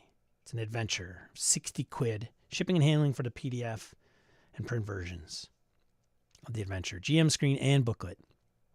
Funded in 43 minutes. So it's funded. They are at 141,000 quid. There you go. Wow. Caught in the wake of the delving machine, a device that bores through rock, blood, bone, space, time, and reality towards the scintillating terror of a crimson eternity. As your journey progresses, the doomed delvers will encounter a trio of antagonists who each seek control of the machine to shape their ideal future. The arms dealer, Ptolemy Bay, the Afir, politician Aramis, and the one who waits in ashes, a ragged feature who appears all too familiar. Ooh, scary, suspenseful, interesting. There you go. Go check that out. Next one, Sundered Skies. So if you're a Star-forged, Iron-forged, Iron-sworn, Star-forged by Tompkin Press. $39. Project brings the Age of Sail, complete with fantasy ships and steampunk options to Ironsworn rule set. I think I mentioned this last week. Kind of hit because that's what happens. I get them on the early, and then Ian World posts them when they're about a week from ending. So 137,000 of 12 and a half. Surviving Strange Hollow. Some noticeable names on this one: Emily Hare, Ed Greenwood, Dan Dillon, Sean Merwin, Elisa Teague, James Hake, Dale Kingsmill, Brian C.P. Steele, Aaron Roberts, and more. For 5th edition, source book, $65. It's 5e, source book that has new subclasses, new spells, new class. A lot of the folks listed have been very big contributors on the third-party scene for 5th edition. $84,000 of a $20,000 goal. 5e's been a little quiet on the old crowdfunding side of things lately, so comparatively speaking, from a year ago. Next one, Tome of Intangible Treasures, backer kit, D&D 5th edition, another 5e product on backer kit. Offers players beyond XP and magic items over 450 story-based presents for their characters. Cthulhu Returns, Cats of Cthulhu. Cthulhu. 10th Anniversary Edition from Mr. Joel.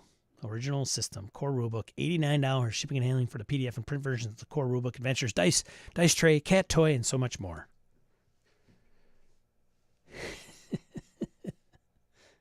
Other animals are in chaos cults, and you, a cat, are secretly defending humanity.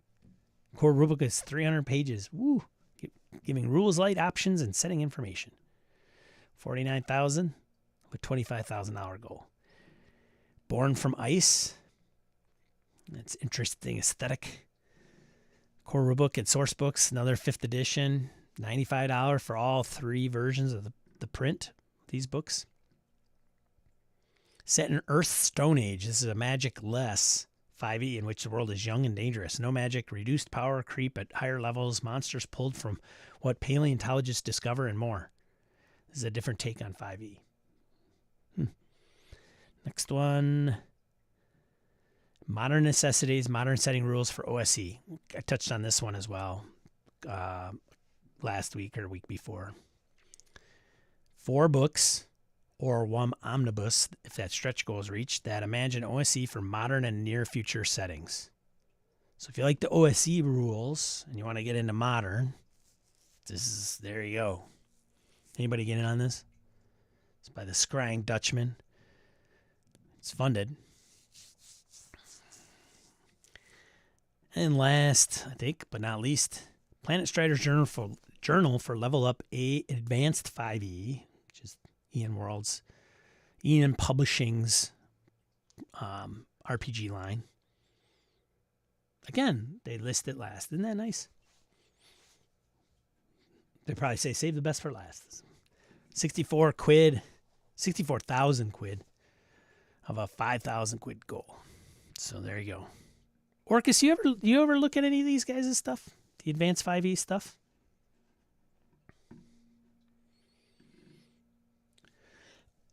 Excuse me. Hobbs. Now he tunes in. Live from GaryCon. Bastard. I hope you're having the time of your life. Doesn't it sound like I hope he's having the time of his life?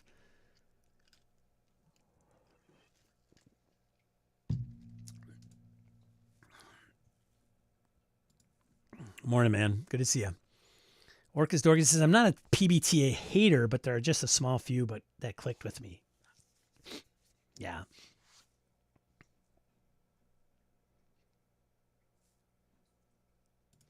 Reading 8 says, I backed this from Tompkins. Yeah, people like the games that he's put out.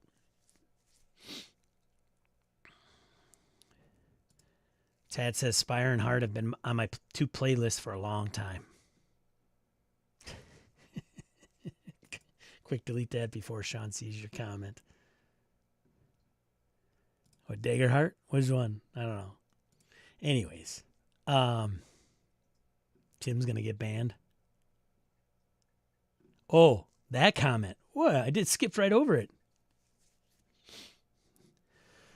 Shenanigans, that's fair. Feel that same way about Freely games. But you know what? I don't feel like choking Tim. I don't feel like telling him if he's wrong. It's okay. Hey, You don't like PB&J? Okay. Wow. That's great. It's okay. Hey.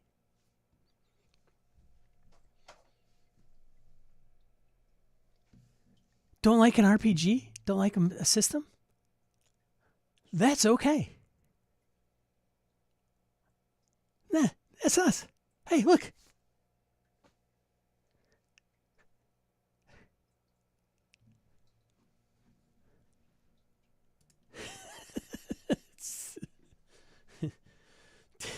Ryan said Tim's going to get banned.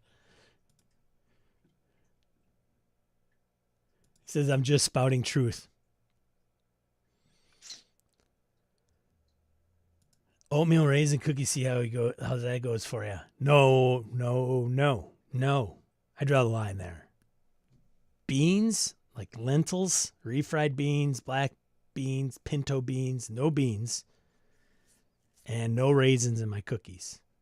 No pineapple on my freaking pizza. Otherwise, pretty easy going when it comes to food. Just saying. Tim says, hey, I like board games. I think FL is way overrated. Whoa, overrated even. Strong words. Hey, look at it. Hey, look at him. He says overrated. Look at me. I still got all my Free League games behind me. They all work just fine. Tim's not going to come and grab them.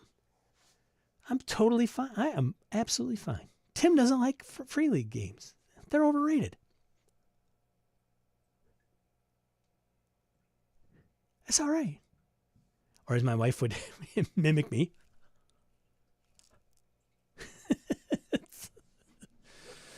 Yo Hobbs says Harrigan, and say more because I've made my peace. They just aren't for me. See? It's okay.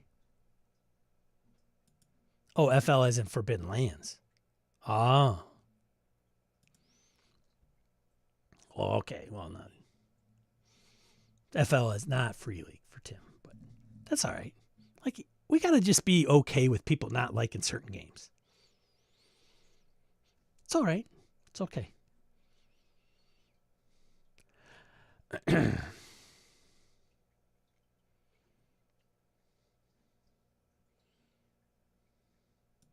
Oh, Shay is? Is he really into 5e? I didn't know he was into level up 5e, advanced 5e.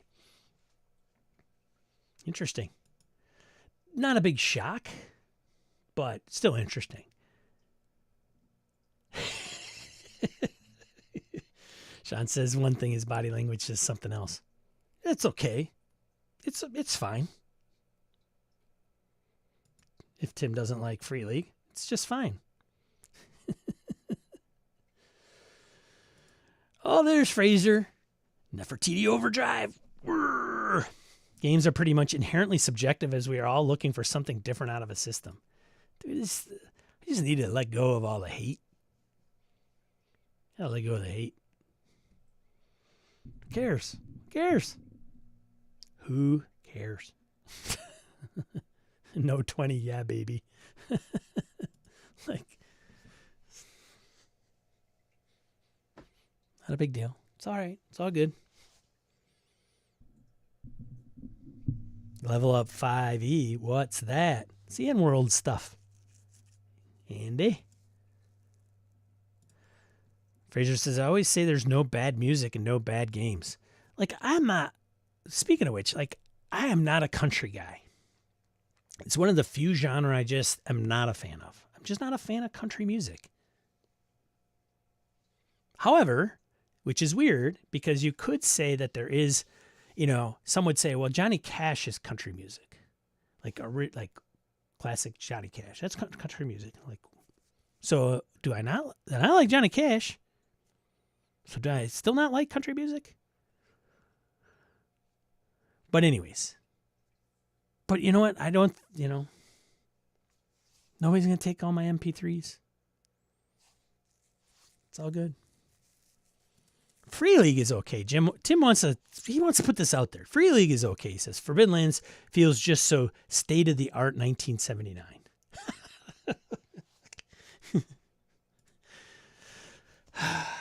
I'm okay with this. I am. Tim can say whatever he wants. I'm just fine with it.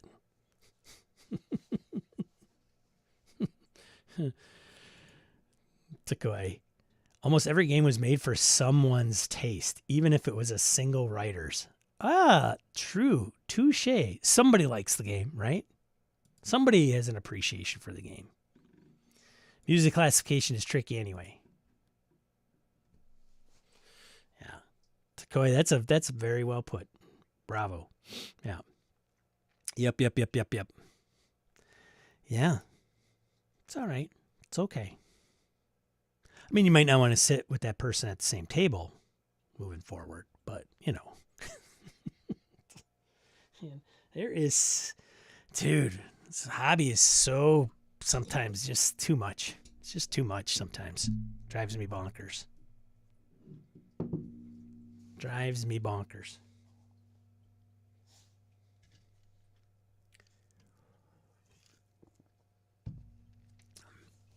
We got a too easy to get sucked in to controversy and conflict and quick triggers. Guilty, right?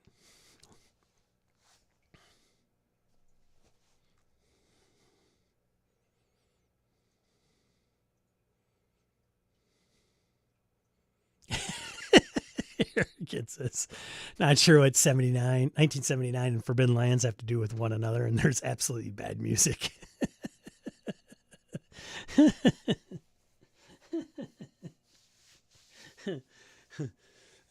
Somebody who wrote it liked it. I mean, I could say the same with RP. We could say the same thing with RPGs. Dude, I think there's an RPG for every single person on this earth. There is a lot I do not care for.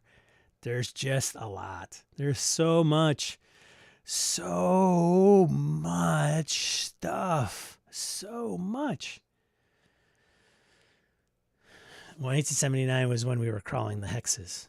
You don't like hex crawls, Tim?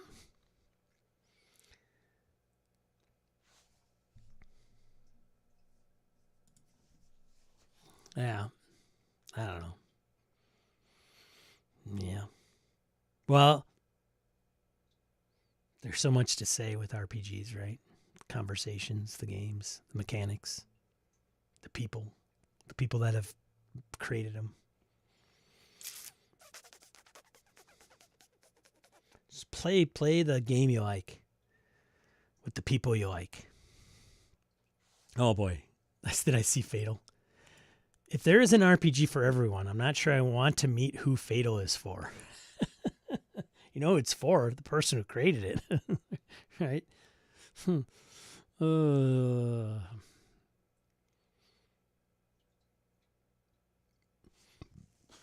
excuse me. I think I'm going to unload all my stuff. Not all of it. I'm going to unload a lot. I think I'm going to downsize. I'm gonna like Nelson, who's not here, is pretty big on PDFs, so I may just be going to PDFs. For whatever reason, I'm getting very hung up on, like I'm getting back not into tiny houses. I researched those for a long time, but shrinking, minimize, and I just in life in general. It's just not RPGs. Like, do I need all this stuff? So I'm probably going to unload some, but when I look at things like, well, what am I keeping? And some of the things I keep are like, well, it's all my Free League stuff. I mean, of course. Yeah, that's going through my head lately. Don't downsize, just go digital. Well, that's what I meant, Tim. Like, I'm not going to purge all my PDFs. Like, I just got way too many. But I think that's what I'm going to do. I look at some of the things around, like even some of the things I do for streaming and some of the gear I have. Like, what do I need? I just bought another light. What do I need another light for? The other light was probably just fine. So now I have like too many lights. I got to get rid of them. Probably get rid of my monitors and stuff. So I'm going to start like hitting Craigslist probably pretty hard and for locals and just unloading a lot of this. Like, try to sell what I can and just bare bones it. I've been looking at van living, believe it or not. I don't think that's going to happen to me anytime soon. unless the floor falls out from under my feet, which is completely possible. I would love. I would love to try.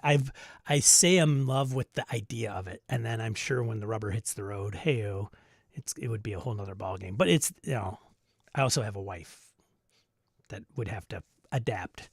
I think she's mildly curious, but she's also not a camper. She would be a glamper. So, but you can't fit a lot into places like that, and there is something appealing to me in that whole space.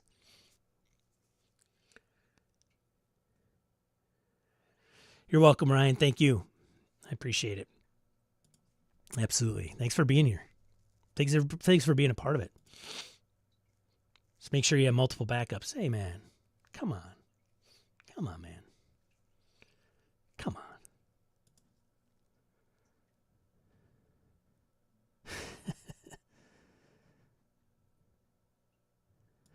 Me, I'm going to downsize. Backs 3 more Kickstarters. Guilty as charged.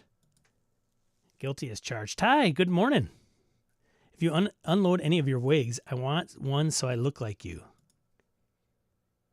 There might be some merchandising demand there, it sounds like. Thanks, Ty. PDFs plus a big 8.5 by 11 e-ink tablet is a fantastic combo. At least RPG books take up less room than my gym equipment. Sure. Me, sold 8 books at Strategicon. Came home with 10. That's right. Struggle is real. And there's so much. I still think, for me personally, there is something in my brain that's like, oh, I would like that book. And the idea, like the want of the book, like dopamine hit. And then you get the book and you kind of page through it and go, oh, and then dopamine fades, gets put on shelf. Like Crown and Skull, that's the biggest, like, it's not a bad game. It's a different game for sure. I don't know if you guys have read it, but it's a different game. And Runehammer puts out good stuff. There's no question. Like, it's a nice looking book. I like the print and the layout and what he's trying to do with it. Will I ever play it? Probably not. Like, what am I doing? What am I doing?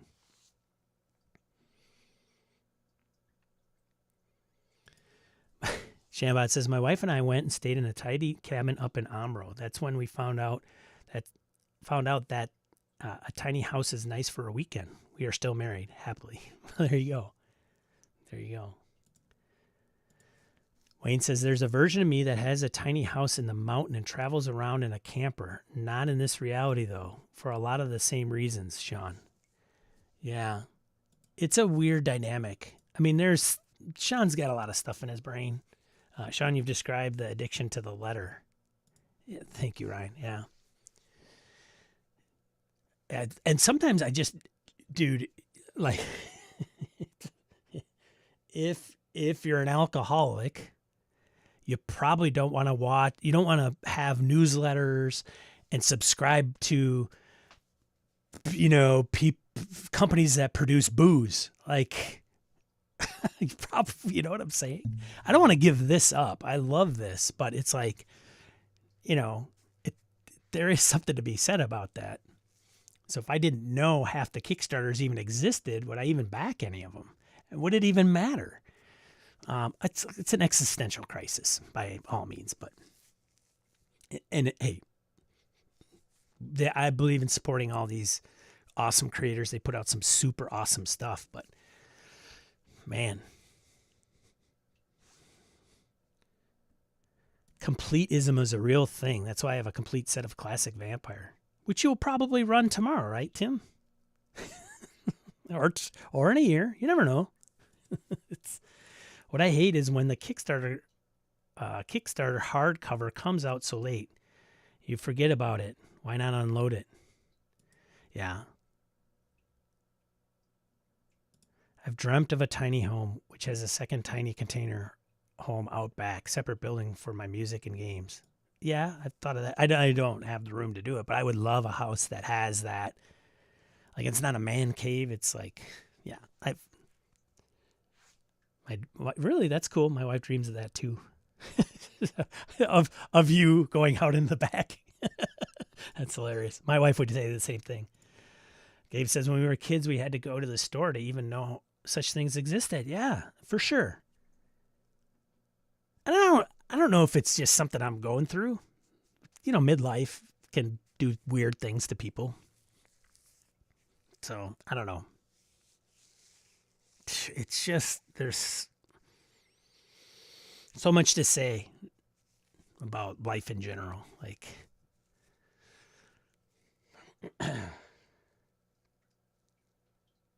it's a weird dynamic. Midlife plus spring cleaning, I get it. Whoops. Ryan says. All right, see you, Reading Aid. Have some fun. Yeah, I'm going to wrap up too. I'm just going to talking. You don't want to be an alcoholic with a weekly stream discussing upcoming new liquor light releases. Right? Right. Exactly. Like, well, so yeah, there is a bit of a conundrum there, but I like this. This is what bantering back and forth with you guys. This stuff kind of glues it together and fills some of the gaps and maybe spurs even some of the conversation and discussion. But, I do subscribe to newsletters because I want to know what's going on and what new releases are coming up and kind of being in the know. Do I need another role-playing game? I don't know.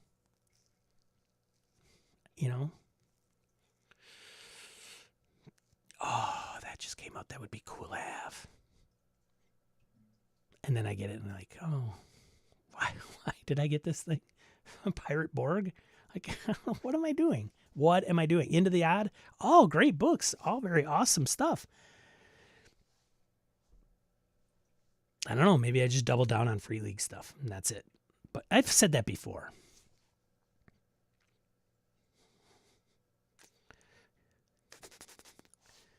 But there is so much, like, it's a downsizing thing for me. It's not an RPG thing. I think it's a downsizing thing, and RPGs ties into that. And I just have stuff that I just don't need. Like, if I were to move into the space of a van, a cargo van, what would I need? And it's not a lot, because you can't have a lot. So, I mean, it comes down to, like, the amount of clothes. I don't have a huge wardrobe, but I don't know. I had to get away from the weird wanting of things. You need a small house and a 2-car garage for the gym. Tim says. Shambot says, I get it. I look at the relatively few books that I have and I feel like it's time to offload some books. Yeah. Orcus Dorcas, we got a big house during the real estate crash, and my wife and I want to go back to a little craftsman home. All we do is clean. Yeah, and this is, like, very personal, right? Like, I'm not, if somebody wants the big, huge, luxurious, 5,000 square foot home, man, good for them. Go for it. Knock yourself out. Like they say, more in some words of wisdom, more money, more problems. Orcus Dorcas, it's funny you say just retire and drive an RPG library van. I would love, as a lifestyle, to just get in a really nice, like, van, motorhome, whatever you want to call it, and just drive to conventions.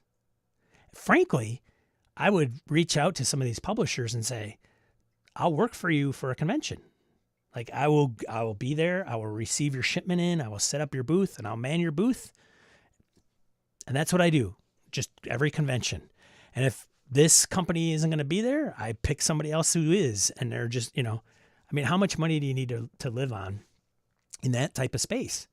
You got your van insurance. You've got your gear insurance, maybe life insurance. Got to pay for food, right?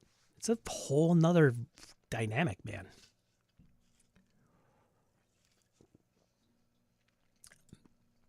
ButtersCon, good to see you. Sean, have you checked out Crown and Skull by Runehammer? I actually have it. Have you? Do you have it? I have it. I started reading it. Lots of points. Spend points here. Get these things. Points. Even the magic, like core spell. Want any adjustments to it? Spend points. Interesting RPG. I would love to play it and have somebody that's pretty well versed in it play it. I probably want to watch some YouTube videos, but it's a different game for sure. So yes. Tyler says maybe we need a Netflix original get DVD version. For RPGs where we can rent RPG books to look them over and send back after a few weeks. Co-housing would work for this too. A big shared RPG library. Yeah. I mean, part of me is like, a studio apartment? Yeah, all day. But the only problem with studio apartment is you got neighbors. And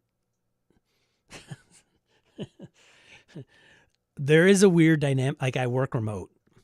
I don't get out much. It's pretty crazy. Like, I will go across town to visit a client and go, holy cow, like, I didn't know they built up those 3 buildings. And I don't even remember the last time I was in this part of town. And I used to drive, my wife and I would drive all over Madison for just giggles, like no reason at all. And Madison's not a big city.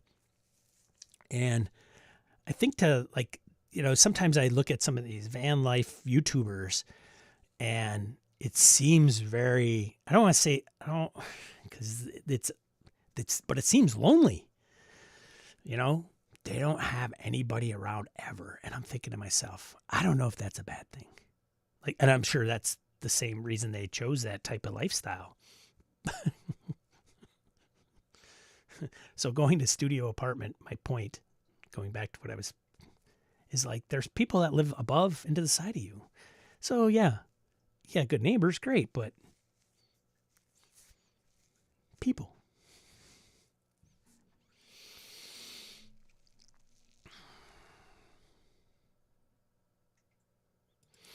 Tim says, well, when AI bots take over the jobs, that won't be a problem. They'll probably comment on the conversation he and Arian are having. Yeah. I mean, when I retire, I think that's what I want to do.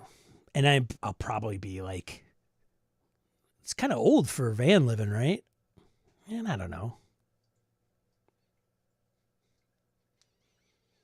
It's not easy. It's not glorified. I'm not trying to it's always the Instagram lifestyle, right? That they always, here's all the glamorous shots of the nice sunset over the Grand Canyon and it's all pretty and you're awesome and drone shot and all that. Like, I'm sure there's a lot of Walmart parking lots and figuring out where you need to go to the bathroom and all that stuff. Like, I know there is not an all glamorous, but it is like, so I got to go into civilization for a little while, do my thing, and then get away. I'm totally, after years, like, I'm okay with that. And hey, there's conventions. Who do I want to hang around with? Gamers. Play some games. Pull up a Gary Con, get a place in the parking lot. Go in, have fun. Go into the vans. Crash.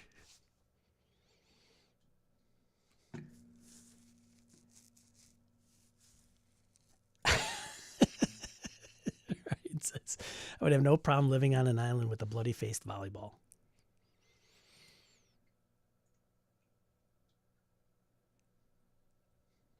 Yeah, I don't know, man.